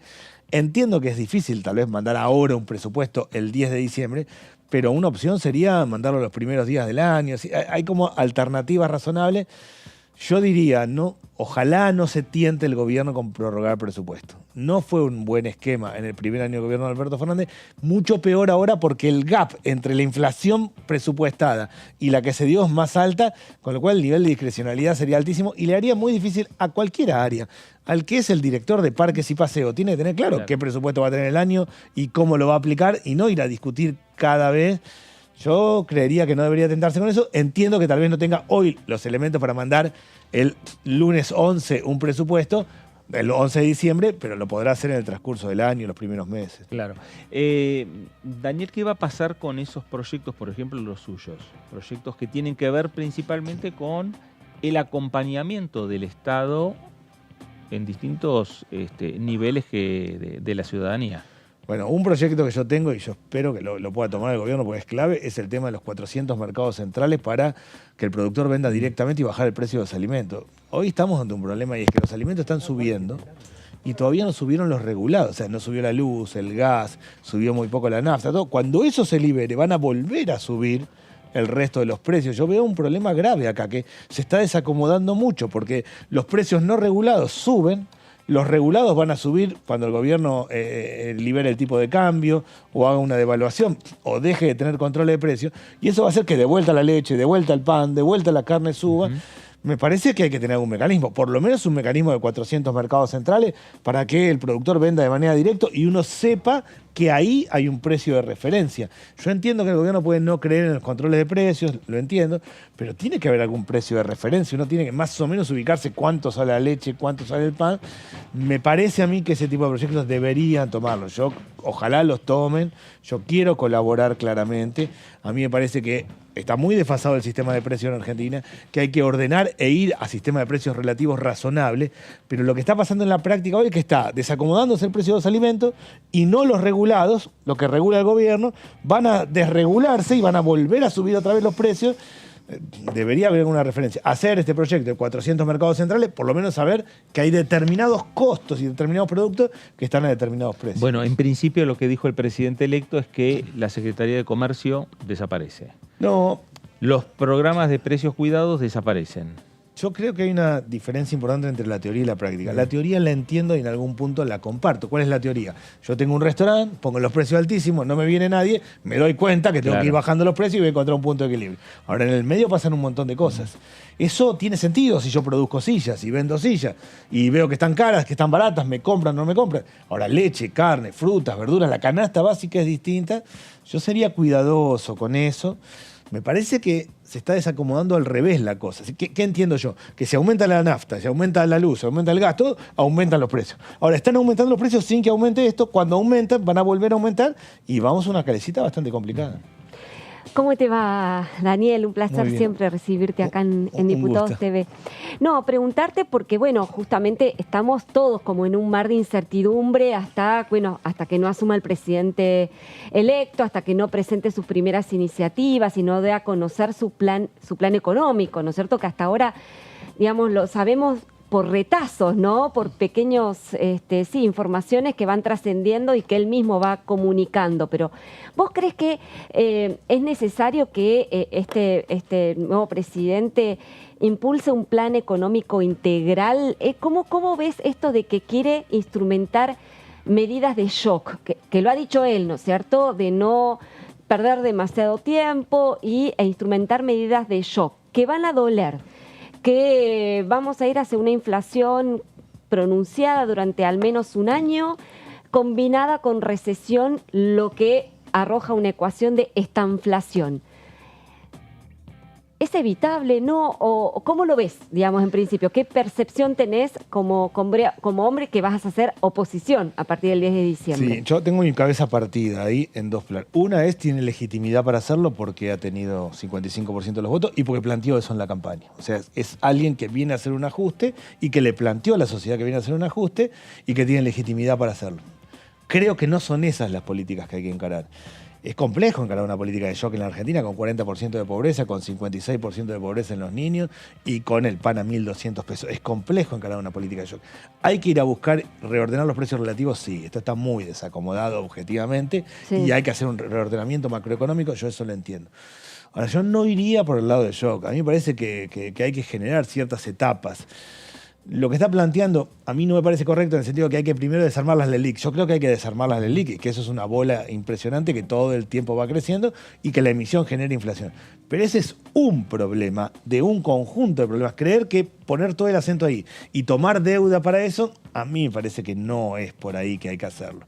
Por eso yo tengo mi cabeza partida. Tiene legitimidad para hacerlo, porque objetivamente ha ganado en elecciones limpias, ha planteado que iba a hacer eso. Segundo, no es por ahí que tiene que ir la Argentina. Nosotros no tenemos que tomar nueva deuda, no podemos ir a un shock brutal, sí tenemos que reacomodar precios, sí hay que acomodar el tipo de cambio. Está claro que el dólar no vale 350 pesos en la Argentina, eso es muy evidente. Ahora, hacerlo de una, tocando un botón, es muy complejo. Y la idea que tiene el presidente, que expresa todo el tiempo, y es que eso va a encontrar un punto de equilibrio, es cierto, porque en algún momento los precios encuentran un punto de equilibrio, pero en el medio somos 46 millones de personas. Sería muy cauteloso. Algo que me parece que falta, yo escucho mucho hablar del ELIX, de shock, de precios relativos y poco de malla de contención social, poco de atención, de contención. Supuestamente tendríamos un nuevo Ministerio de Capital Humano, ¿no? La verdad que parece como algo medio como etéreo, uno no sabe bien cuáles van a ser sus competencias. Lo que ha dicho Milei es que justamente la idea es ajustar todo lo que se pueda, menos a los sectores más vulnerables. Tampoco ha sido muy preciso en ese sentido. Bueno, eso por lo menos es una orientación correcta, a mi modo, porque hasta ahora es todo lo macro y poco. O sea, hoy hay un montón de gente que no llega a fin de mes. Es objetivo que si hay una devaluación, si suben los precios, va a haber menos gente que llega a fin de mes. Y esta inflación es que hoy tenemos inflación y actividad económica. Esta inflación es que tengamos inflación muy alta, que hoy es muy alta, y que se pare la actividad económica. Eso va a ser en términos prácticos que el comerciante que tiene 2 empleados tenga uno, que el taller mecánico que tiene un ayudante trabaje solo el dueño del taller, y así, si hay menos consumo, si hay recesión, es complejo, hay que hacerlo con mucho cuidado. Me alegro por lo menos que he escuchado en los últimos días que lo que plantean es que van a ajustar todo, pero va a haber recursos para el área de capital humano. Bueno, al menos eso es entender que acá hay un problema. Ahora, esa idea que la política social va a atender a los caídos, va a atender a los que están afuera, bueno, hay que instrumentarla correctamente. Porque va a haber más caídos, seguramente. Lo que está claro es que si subís los precios y parás la actividad económica, hay más gente que la pasa mal. Hoy hay mucha gente que la pasa mal con actividad económica. Lo raro de este momento es que hay mucha inflación, pero hay actividad económica. Hay gente trabajando y que no llega. Si encima esa gente no tiene trabajo porque hay recesión, se complica del todo. Claro. ¿Cómo ves la concentración en este Ministerio de Capital Humano? Vos que estuviste en el área. Entiendo que acá van a sumar, hasta acá, trabajo, salud, habría que ver qué hacen después, pero trabajo, salud, desarrollo social y educación. Yo creo que educación no se puede articular con nada más, porque es un área muy grande. El gran desafío de Argentina es reformar la escuela secundaria, es rearmar el sistema educativo, tiene una dinámica y una particularidad diferente. Yo educación no lo vincularía con el resto. Entiendo el concepto de capital humano, en el sentido de que para desarrollar capacidades hay que tener trabajo, desarrollo social, salud y educación. Ahora, para mí educación debería ser algo diferente. Yo no lo sumaría. De todas formas, creo que hay 3 cosas que le corresponden al gobierno y todos tenemos que acompañar. Primero, el presidente de la Cámara, claramente. Tiene que haber una correlación entre el presidente de la Nación y el presidente de la Cámara de Diputados, porque está en la línea sucesoria y quien lo defina tiene que ser. Segundo, el presupuesto. Tiene que tener un presupuesto, aún si a mí no me gusta en absoluto el presupuesto, pero tiene que tener un presupuesto. Y tercero, el organigrama de Estado. Eso le corresponde al gobierno que ha ganado. Yo no fusionaría educación con el resto, pero entiendo que es una potestad del nuevo gobierno. A ver, y ahí, ¿cuál sería, a su entender, la actitud de Unión por la Patria? Facilitar número para que pueda, digamos, tener quórum y discutir ese proyecto de nuevos ministerios, de reforma ministerial y demás? Sí, yo ahí distinguiría. Lo que hace al reordenamiento ministerial de las áreas es una potestad del gobierno. A mí puede no gustarme, pero claramente es una potestad del gobierno y fue electo legítimamente. Lo que hace la presidencia de la Cámara, lo mismo. Es decir, claramente forma parte de la línea sucesoria y si al presidente le parece que tiene que ser A o B o C, es su potestad, no es la mía, que soy diputado opositor. En el caso del presupuesto, tiene que tener presupuesto y por eso yo, por ejemplo, cuando estaba Macri y presentó un proyecto que me parecía desastroso, nosotros nos abstuvimos porque tenía que tener presupuesto. No quería convalidarlo porque no estaba de acuerdo, pero entendía que tenía que tener presupuesto. Después las leyes ómnibus ya son otra cosa, porque si estamos hablando de delegación de facultades, si estamos hablando de posibilidad de privatizar áreas estratégicas, todo, ahí yo sería como distinto. No creo nada de eso. Pero bueno, hay cuestiones que tiene que tener. Claro. pero acordate que en 2019 se aprobó una ley ómnibus. Sí, no, varias veces en realidad. En claro, Argentina. digamos, no es que solamente las leyes ómnibus son, de alguna manera, pueden ser malas, digamos, cuando tienen privatización, porque muchas veces las leyes ómnibus hay que ver qué es lo que tienen, pero casi todas tienen delegación de facultades. Sí, prácticamente todas. Claro, lo que pasa es que delegación de facultades. Digo, primero, a mí el concepto de ley ómnibus, cuando hay una crisis, necesitas un conjunto de baterías, y a eso llamamos ley ómnibus, en sí mismo no es ni bueno ni malo, tiene un sentido. La ley ómnibus, por ejemplo, en su momento de cabal y de la emergencia económica, dio lugar a cosas bastante complejas. O sea, hay que verlo con mucho cuidado. Con mucho cuidado. Digo, no es que yo esté en contra del concepto de ley ómnibus, y entiendo que no pueden mandar 25 leyes, eso lo entiendo. Ahora, no es lo mismo que habilite a hacer cualquier cosa a que quede más restringido. O sea, hay que verla con claridad. Yo por eso distingo. Un gobierno tiene que tener presupuesto, tiene que tener presidente de la Cámara y tiene que organizar la estructura del Estado como crea que sea conveniente, porque es el gobierno. Las leyes y los contenidos hay que discutirlos claramente. Si las leyes ómnibus van en la línea que yo creo que van a ir, sí, yo estoy muy fuera de eso y no creo que haya que acompañar. ¿Y el tema presidente de la Cámara de Diputados? ¿Crees que tiene que ser alguien del espacio que ganó la elección o puede venir de otra área o de otro espacio? Creo que es una potestad esa del nuevo presidente. Sí creo que sería razonable para el gobierno tener una mayoría importante, una bancada importante, no ir ley por ley en cada lugar, porque si no va a ser muy complejo. O sea que creo que la racionalidad sería que conforme una bancada con el consenso más amplio posible. Ahora, si es de un lugar o de otro, eso es potestad del presidente. Lo que tengo clarísimo es que el presidente de la Cámara de Diputados está en la línea sucesoria. Entonces no puede ser alguien que sea contrario al presidente de la Nación. Claro. La sociedad eligió un presidente de la Nación, que está en la línea tiene que tener coherencia. Si es del partido o no, es una decisión del presidente. ¿Qué haría yo humildemente? No tendría una bancada muy pequeña y cada ley tener que buscar un montón de diputados, sino una bancada lo más amplia posible. Sería como lo lógico en un contexto tan complejo. Pero parecería que el panorama para lograr mayorías y avanzar con diferentes proyectos y avanzar con diferentes discusiones en esta Cámara de Diputados lo va a llevar al oficialismo a discutir ley por ley. Eso sí lo entiendo. Y la construcción de mayorías ley por ley. Eso sí lo entiendo y entiendo además que nadie va a tener quórum propio, mayoría propia, pero una cosa es arrancar con 37 diputados a discutir cada ley y otra cosa es con 90. Claro. Entonces sí creo que hay una diferencia importante. Yo entiendo que nadie va a tener 129 diputados y va a tener que discutir ley por ley. Mi humilde mirada es... Si una bancada arranca de 30 y pico, le va a costar cada ley un montón. Si arranca de 90 y pico, está un poco más cerca. A eso voy. Claramente, nadie va a tener, pero no solo este gobierno. Para mí los próximos 5 gobiernos, ninguno va a tener una mayoría clara. Va a haber que vamos a una democracia más parlamentaria, de hecho. ¿Es mejor? ¿Es mejor eso o no? Es mejor, por eso una cosa buena a mí, que hasta acá está pasando, es que no se está tentando en hacer un decreto de necesidad de urgencia, sino en llamar extraordinario. Eso me parece positivo, porque así tiene que funcionar la democracia en los próximos años. Es mejor poder construir consenso, claramente. Hoy se la consultó a Diana Mondino, quien va a ser canciller de Javier Milei, respecto a este tema de las mayorías, porque Javier Milei no tiene mayoría propia. ¿Y qué va a hacer el gobierno de la Libertad Avanza? Y Diana Mondino planteó que, bueno, haremos lo mismo que hizo Alberto Fernández, gobernar por decreto. No, pero en esto...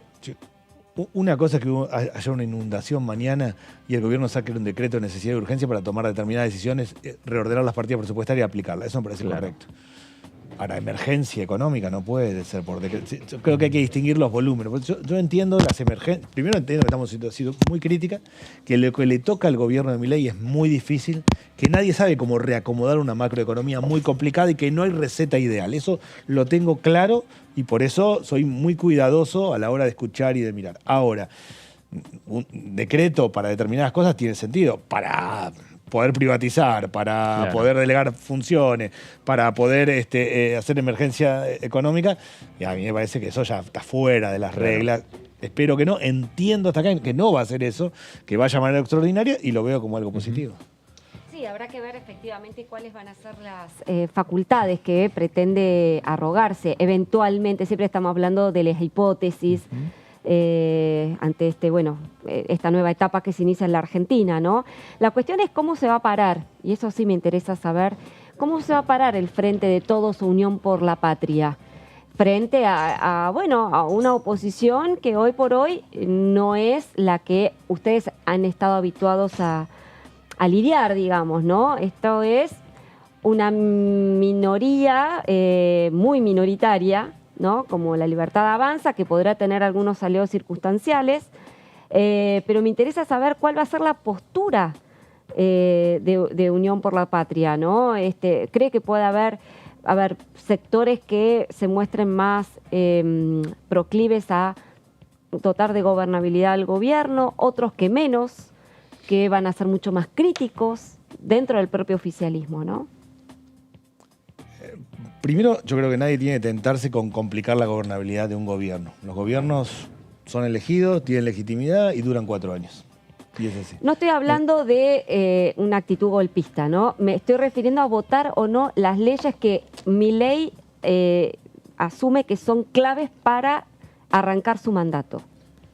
Yo entiendo que la mayor parte de esas leyes están muy lejos de la mirada de la que yo y la mayoría de quienes formamos parte de Unión por la Patria entendemos que hay que hacer. Pero entiendo que va a conseguir una mayoría buscando en otros bloques. Objetivamente, la mayor parte de las cosas que plantea hoy como salida, como reformas, no son las que yo creo que hay que hacer. Yo creo que hay que hacer reformas profundas y que estamos frente a un modelo agotado.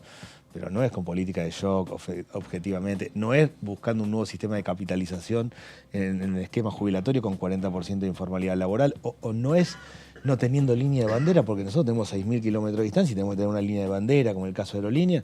Es un país europeo que tiene la misma dimensión geográfica que Buenos Aires, no tiene por qué tener una línea de bandera. Nosotros sí, no es complicándonos con el principal activo que tenemos, que es YPF. O sea, yo estoy lejos de ese esquema. Entiendo que va a conseguir mayorías, por lo menos circunstanciales en un primer momento para hacerlo, no a través de Unión por la Patria. No puedo hablar por el conjunto de los diputados, pero la verdad que en términos generales estamos lejos de esas miradas, ¿no? Entiendo que ayer tuvieron una reunión muy cordial, previa a la Asamblea Legislativa, sí. A manera de despedida, tengo entendido, de lo que... La mitad se renueva... Exactamente, se renueva la mitad de la Cámara y por lo tanto la mitad del bloque prácticamente del Frente de Todos. Sí, sí. Una reunión que se celebró en el Salón de Honor de la Presidencia de la Cámara. Y bueno, y se van algunos legisladores históricos, ¿no? Como José Luis Gioja. ¿Cómo fue esa reunión? ¿Se nos puede contar? Fue muy cálida, de verdad. Es impactante que alguna gente...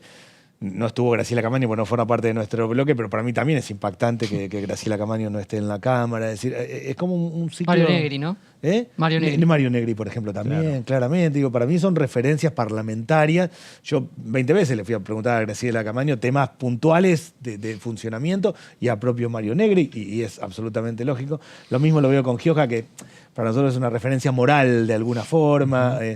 No, fue buena, fue cálida, por supuesto estamos todos impactados, no era el resultado electoral que esperábamos claramente, pero es el que ha votado la ciudadanía. Y hay una decisión del bloque de actuar racionalmente, de ser oposición, claramente. Todo lo que plantea Milei, o gran parte de lo que plantea, objetivamente no es la mirada que nosotros tenemos, pero actuar con racionalidad. Fue cálida y creo que se inicia un nuevo ciclo en Argentina, no solo en el Parlamento, en términos de personas de mucha trayectoria que se van, sino que hay un nuevo ciclo en la política argentina. Está claro que hasta acá la crisis del 2001 alumbró una tensión entre kirchnerismo y macrismo. Más o menos de esa manera. Se conformaron dos polos y una grieta a partir de la crisis del campo que se fue profundizando. Bueno, vino algo por afuera de todo eso, llegó al poder, llegó al gobierno y es otro esquema. Viene otra realidad, otro sistema político en la Argentina, claramente, que no es el que alumbró la crisis. Antes del 2001 había bipartidismo en la Argentina, peronismo, radicalismo, apareció el frepaso en un momento, catástrofe del 2001, viene kirchnerismo, macrismo. Bueno, eso no es lo que sigue como esquema y se va a encontrar un nuevo esquema de funcionamiento de la política en los años, no sin dificultades. Bueno, todo eso se va a ver reflejado en la Cámara también. Es fuerte para mí lo que ha pasado en la Argentina, que algo por fuera de todo haya generado legitimidad, 55% de los votos, haya tenido casi el 70% de los votos de los jóvenes, lo cual es más impactante aún, y haya planteado ideas muy alejadas de la mirada mía, pero también de la otra oposición, y haya ganado la elección. Una bancada que tenía solo 2 personas, hasta hoy todavía tiene 2 personas nada más. Claro. Hay que ver finalmente qué tipo de esquema político se arma. Yo no estoy tan segura de que sea un esquema tan radical de cambio como vos planteás, porque en definitiva, si se comprueba que puede haber una suerte de cogobierno con Mauricio Macri, y de nuevo se podría estar reeditando el esquema kirchnerismo versus macrismo, mileísmo o mileísmo-macrismo. Digo, de repente se puede... Para mí la sociedad no lo soportaría eso porque, la sociedad lo que planteó básicamente es cambiemos de pantalla, pasemos. Yo escuchaba a mucha gente que decía, hay que probar con otra cosa. No estoy seguro y hasta tengo duda, pero hay que probar con otra cosa. Me parece que sería un error de todo el sistema político y ir a ese esquema. Entiendo hasta acá, y es solo lo que veo, que no va por ese lado de la libertad avanza, en el sentido de hacer una coalición sólida, sostenida, sería un error. En Argentina tenemos que superar la grieta. El problema de Argentina no es la grieta, no es macrismo, kirchnerismo. El problema de Argentina son los precios, la vida cotidiana, lo difícil. Y tomo que el gobierno tiene una difícil, porque es muy complejo rearmar el sistema de precios y reorganizar una macro muy complicada. Creo que está encarando un camino que no es, esa es mi mirada, pero entiendo que es complejo. No, sería la sociedad no perdonaría que reconstruyamos una grieta tal cual fue. Ojalá. Yo entiendo que no, que no es posible, tal vez me equivoque, pero entiendo que no es posible. La última vez que charlamos, usted ponderaba mucho las cualidades de Guillermo Francos, quien va a ser el ministro del Interior. ¿Ya hubo algún contacto de Guillermo Francos con algún integrante del bloque de Unión por la Patria? Entiendo que no con el bloque, sí con los gobernadores. Lo conozco por haber tenido reuniones de las más diversas en su momento. Yo formé parte del gobierno de Scioli y él también lo conozco. Me parece que ha sido un acierto del presidente poner una persona dialoguista, razonable, que se sienta con todos. No hemos tenido reuniones de bloque, pero entiendo que es correcto. A mí me parece que hay tareas como la del ministro del Interior que en esencia es sentarse, hablar, conversar y generar consenso. El ministro del Medio Ambiente deberá dedicarse al medio ambiente. El del Interior es política pura.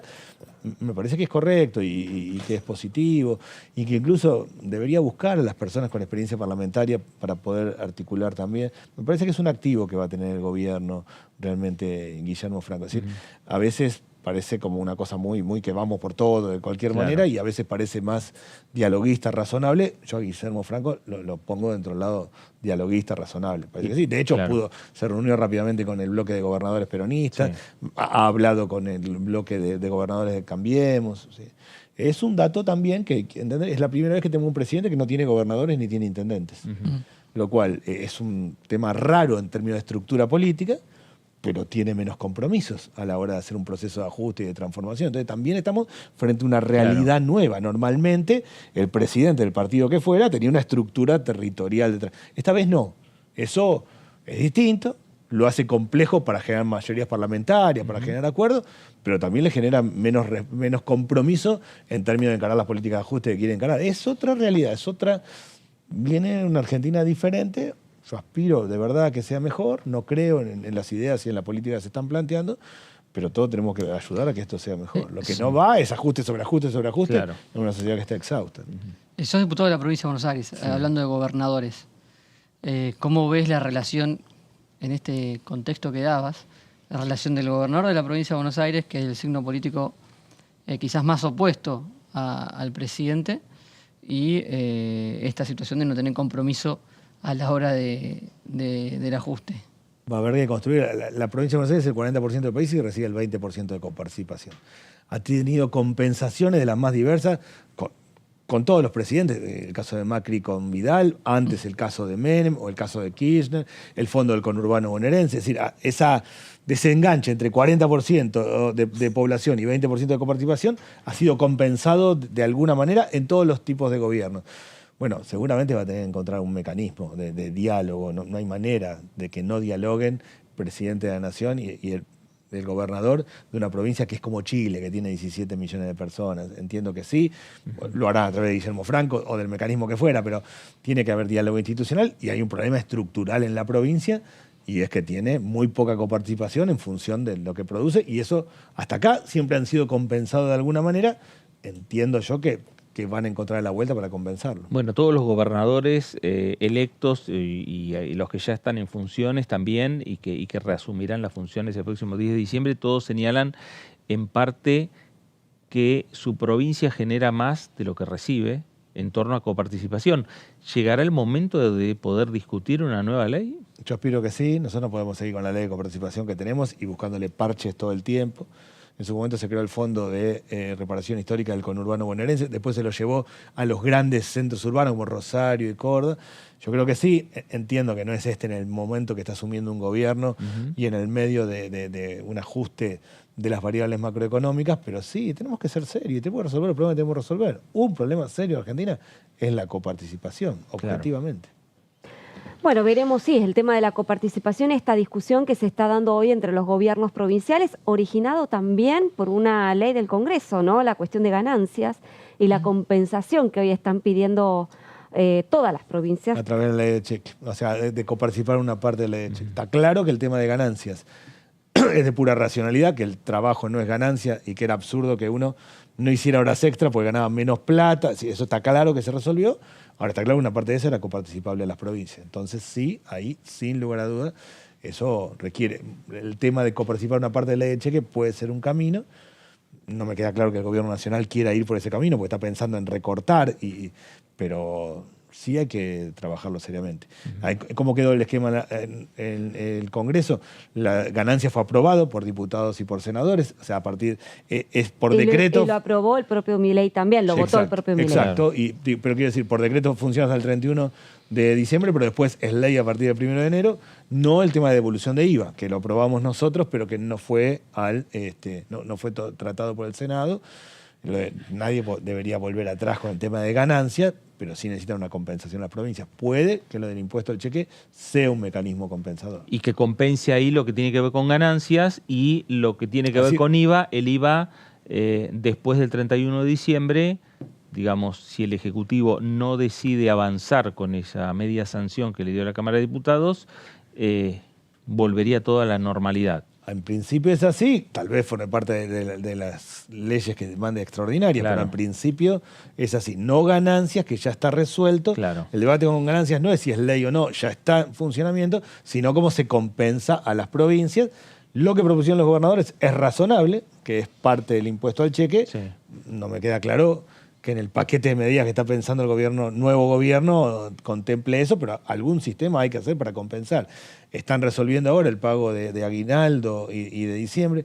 Eso es positivo. Todos tenemos que ayudar a bajar tensión, a tranquilizar. Los fines de año son complejos en Argentina. Es un año durísimo para gran parte de la gente, porque uno no llega, porque no le alcanza, porque está agotado.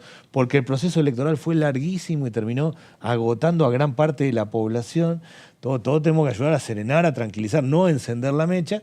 El que esté ya garantizado los sueldos de los estatales de diciembre y el aguinaldo ayuda a serenar y a no encender la mecha. Yo voy a poner todo mi granito de arena para no encender la mecha, sino para tranquilizar y para ayudar. Bueno, veremos los primeros pasos que va dando también el gobierno de Javier Milei a partir de su asunción el próximo 10 de diciembre. Daniel, gracias por visitarnos. Gracias a ustedes. Gracias. El diputado Daniel Arroyo, diputado de Frente de Todos por la provincia de Buenos Aires. Bueno, hablando de diferentes opiniones, aquí en el Congreso de la Nación, el diputado Alderete habló con Diputados Televisión de esta manera. Me parece muy bien que queden como política de Estado, es decir, dar el impuesto a la ganancia en los salarios queda como política de Estado, así también como el compre sin IVA también, es decir, por lo tanto en el previaje también quedarían políticas de Estado, más allá de cualquier gobierno que venga, ¿no? Que es circunstancial, pero que haya una política de Estado que se siga aplicando, porque eso ayuda, e inclusive a la economía, ayuda también a lo que la Argentina necesita. Por lo tanto, creo que en esto de las medidas que ha tomado ha sido muy acertada. Insuficiente, claro que insuficiente, porque también debemos hacernos cargo, lo que somos oficialistas, que muchas de las cosas no se pudo hacer, no se cumplió muchas de las cosas que la gente esperaba cuando se votó en el 2019, ¿no? Por lo tanto, creo que muchas de las cosas que se ha tomado hay que mejorarlas, algunas de ellas que creo que el trabajo que se ha hecho en la salud, a volver a ser ministerio, de la que cuando Macri llamó que eso pasara a ser secretaría, se ha costado mucho, pues justo en medio de la pandemia, que ha jugado un papel importante el Estado en medio de la pandemia. pandemia, más allá de todas las descalificaciones que han hecho con respecto a la vacuna, pero bueno, eso creo que ha salvado vida. Si lamentablemente no se pudo salvar demasiada vida, porque mucha gente la pandemia la ha llevado, ¿no? Bueno, ahí lo escuchábamos al diputado Juan Carlos Alderete, diputado de Frente de Todos, y quien habló también sobre estos temas y pertenece al oficialismo es Germán Martínez, el presidente de la bancada, diputado nacional por la provincia de Santa Fe. Y acordate que cuando hablamos de la reducción del IVA, en realidad el reintegro de IVA a los productos de la canasta básica, y que hablamos de la cuestión de ganancias y de la exhibición de 800.000 trabajadores y trabajadoras, el pago de ganancias, también hablamos que tenemos que ver eso de la lógica de las provincias también, ¿no? Tenemos que ver cómo hacemos para ver que en el presupuesto las provincias puedan tener la tranquilidad necesaria. Bueno, ya se refirió más a eso. Sí, pero aparte están siendo muy virtuosas. Te lo digo porque el proceso de blanqueo de operaciones comerciales minoristas producto del reintegro de IVA es impresionante. La gente está usando mucho más la tarjeta de débito, eso obliga al comercio a estar con un circuito de formalidad mucho más fuerte. Eso te aumenta la base imponible, digamos, ¿no? Claro. Entonces, eso es efecto ya. Es muy interesante. Y lo segundo que te digo, sé que hubo algunos lugares puntuales donde hubo que probablemente haya que ordenar mucho más, pero el grueso de los trabajadores ya empezaron a sentir claramente el efecto de estar sin el pago de ganancias, ¿no? La primera reacción de esos trabajadores ha sido volcarnos al consumo. Ha sido volcarlo al consumo. No sé si es una redefinición, porque el proyecto de presupuesto es bueno. Ahora, es realmente muy bueno. ¿Dónde yo creo que se puede tener? Tomamos decisiones de política económica importantes entre el momento de la presentación, 15 de septiembre, y el momento de su tratamiento. Una adecuación. Claro, vamos a tener que ver eso y vamos a tener que ver cómo ordenamos algunos renglones del presupuesto en función de decisiones que fuimos tomando y de recursos que quizás podamos generar a partir del análisis de la separata. Así que no veo que sea una readecuación de fondo ni en las variables, ni lo que sea, sino de ver cómo le damos a esa orientación de política económica que fijó el Poder Ejecutivo, le damos la expresión concreta en cada uno de los artículos y en las partidas que tiene el presupuesto, ¿sí?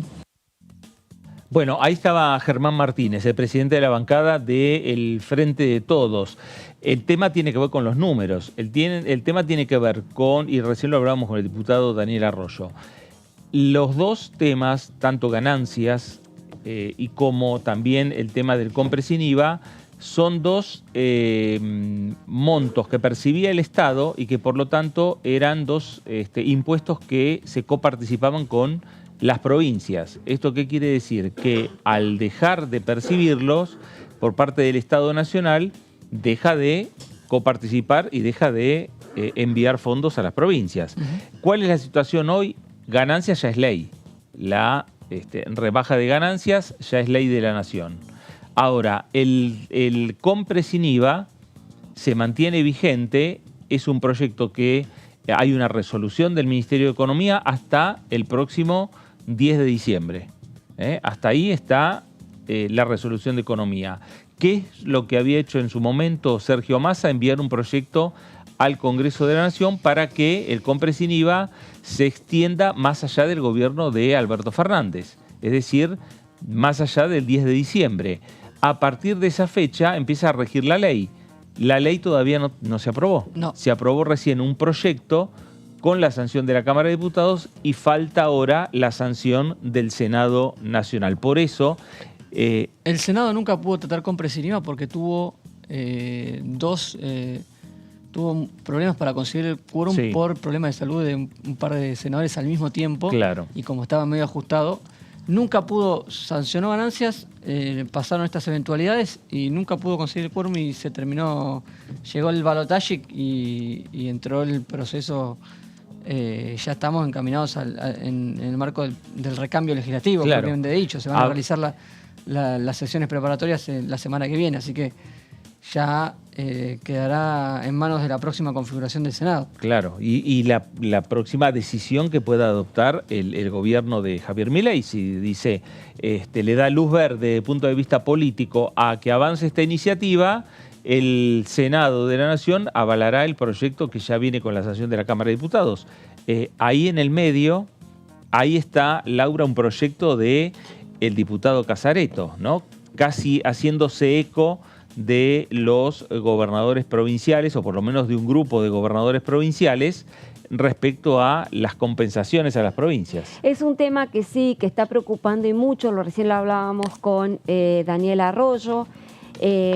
Acá estamos hablando de un proyecto de ley que presentó un integrante del Frente de Todos, Marcelo Casareto, el entrerriano, que se hizo eco justamente de 16 gobernadores de distintos signos políticos al Poder Ejecutivo. Vamos a ir viendo en las siguientes placas de qué se trata este proyecto de ley. Piden que el gobierno les compense por el recorte en los recursos coparticipables que sufren sus provincias por el programa Compre sin IVA y la eliminación del impuesto a las ganancias, sobre todo el de la cuarta categoría. Eso significó una poda muy importante en lo que reciben los gobernadores por coparticipación, tratándose justamente de dos impuestos, IVA y ganancias, son impuestos coparticipables. Vamos a la siguiente placa, por favor. La eliminación de la cuarta categoría del impuesto a las ganancias, recordemos, se aprobó por ley del Congreso, ya pasó por ambas cámaras, fue promovida por Sergio Massa, ministro de Economía, durante la campaña electoral y cabe recordar que tuvo el aval del actual presidente electo Javier Milei, quien ha dicho también que quiere mantener esta eliminación a lo largo de su gestión como presidente. El programa de reintegro del IVA en producto de la canasta básica, que está actualmente en vigencia por medio de un decreto, ya tiene media sanción de la Cámara de Diputados y está esperando su sanción definitiva en el Senado. Habrá que ver, como decíamos recién con Daniel Arroyo, si efectivamente el Poder Ejecutivo, ahora ya encabezado por Javier Milei, coloca este proyecto de ley en el decreto de convocatoria a sesiones extraordinarias. Si no lo coloca es porque evidentemente Milei no quiere que este programa siga adelante como está vigente hasta ahora. ¿Qué propone el proyecto de Casareto? La coparticipación del 25% del impuesto a los créditos y débitos, la coparticipación del 35% del impuesto país y la prórroga del Fondo Fiduciario para el Desarrollo Provincial hasta el 27 de febrero de 2050. Estos son los tres ítems que incluiría el proyecto de Casareto, que formó parte, como decíamos, de los reclamos de los gobernadores. En los últimos días hubo reuniones del ministro del Interior, Francos, el futuro ministro del Interior, Guillermo Francos, con los gobernadores. El reclamo de los gobernadores ha ido cambiando. Ahora ya no se está hablando de coparticipar el impuesto a los créditos y débitos bancarios o el impuesto país. Están hablando de la coparticipación del impuesto al cheque. Igual vamos a repasar las notas que presentaron los gobernadores patagónicos, también del Norte Grande, quienes firmaron y quienes se están reuniendo ahora con el ministro del Interior, el futuro ministro del Interior, Guillermo Francos.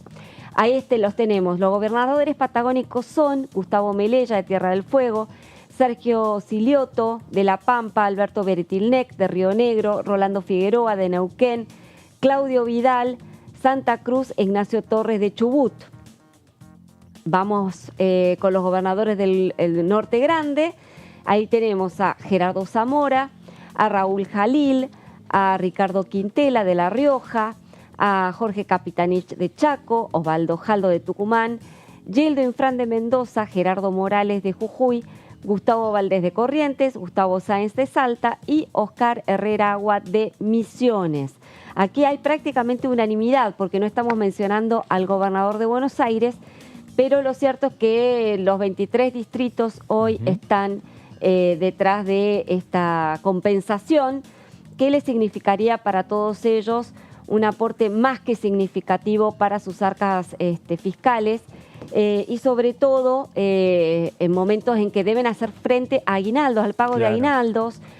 Ayer hubo una reunión de los gobernadores con Sergio Massa. Sergio Massa se comprometió a girarles recursos provenientes de los ATN, de los aportes del Tesoro Nacional. Hay un remanente de esta partida que van a ser utilizadas justamente para compensar lo que se les quitó por la recaudación de ganancias. Ahora, esto es pan para ahora y hambre para mañana, por cuanto sirve para llegar a fin de año, pero tengamos en cuenta que el impuesto a las ganancias o la eliminación del impuesto a las ganancias es durante todo 2024 o, digamos, a partir de 2024. Entonces, ya necesitan un mecanismo permanente de compensación a las provincias. Y eso es justamente lo que se está discutiendo ahora con el gobierno de Javier Milei. Así que veremos cómo siguen las tratativas, pero es un frente de conflicto que podría ser bien negociado, ¿no?, con el nuevo gobierno, o podría llevar a una discusión interesante y seguramente conflictiva en el recinto. Claro, sin lugar a dudas, no quedaron conformes los gobernadores y menos los gobernadores electos respecto a esta compensación que terminaron cerrando, por lo menos así declaraciones que hoy hizo el hoy senador, pero a partir del día 10, gobernador electo de la provincia de Mendoza, Alfredo Cornejo, respecto a la compensación del Ministerio de Economía para con las provincias, respecto a que no son los fondos de ATN, no alcanzan a cubrir las necesidades, pero claro, la idea es buscar otros mecanismos para que a partir de un proyecto de ley, Jalil también lo decía el gobernador de Catamarca en el día de hoy, conformar un proyecto de ley para terminar la discusión en el Congreso. Ahora, las conversaciones y las negociaciones ya ahora pasan con el gobierno entrante. Seguramente ese tema lo estarán analizando, por un lado, Guillermo Francos como futuro ministro del Interior y por el otro lado Luis Caputo como futuro ministro de Economía. Y ahí veremos cómo se cierra ese proyecto que van a tener que avanzar la nueva Cámara del Congreso. Sin lugar a dudas, va a tener que hacer un nuevo proyecto para discutir y aprobar rápidamente por parte del Congreso Nacional. Bueno, veremos cómo siguen las circunstancias, ¿no? Pero bueno, está todo abierto hoy. Primera discusión que va a tener que afrontar quien termine siendo presidente de la Cámara de Diputados. Tenemos. Porque esa es una discusión que va a iniciarse acá. Y que se define en lo único que tenemos en cartelera, en agenda para la semana que viene, que es el día 7, desde las 12, sesión preparatoria. Así es. En la Cámara de Diputados, y hace minutos nada más, el Senado también ha convocado a su sesión de jura.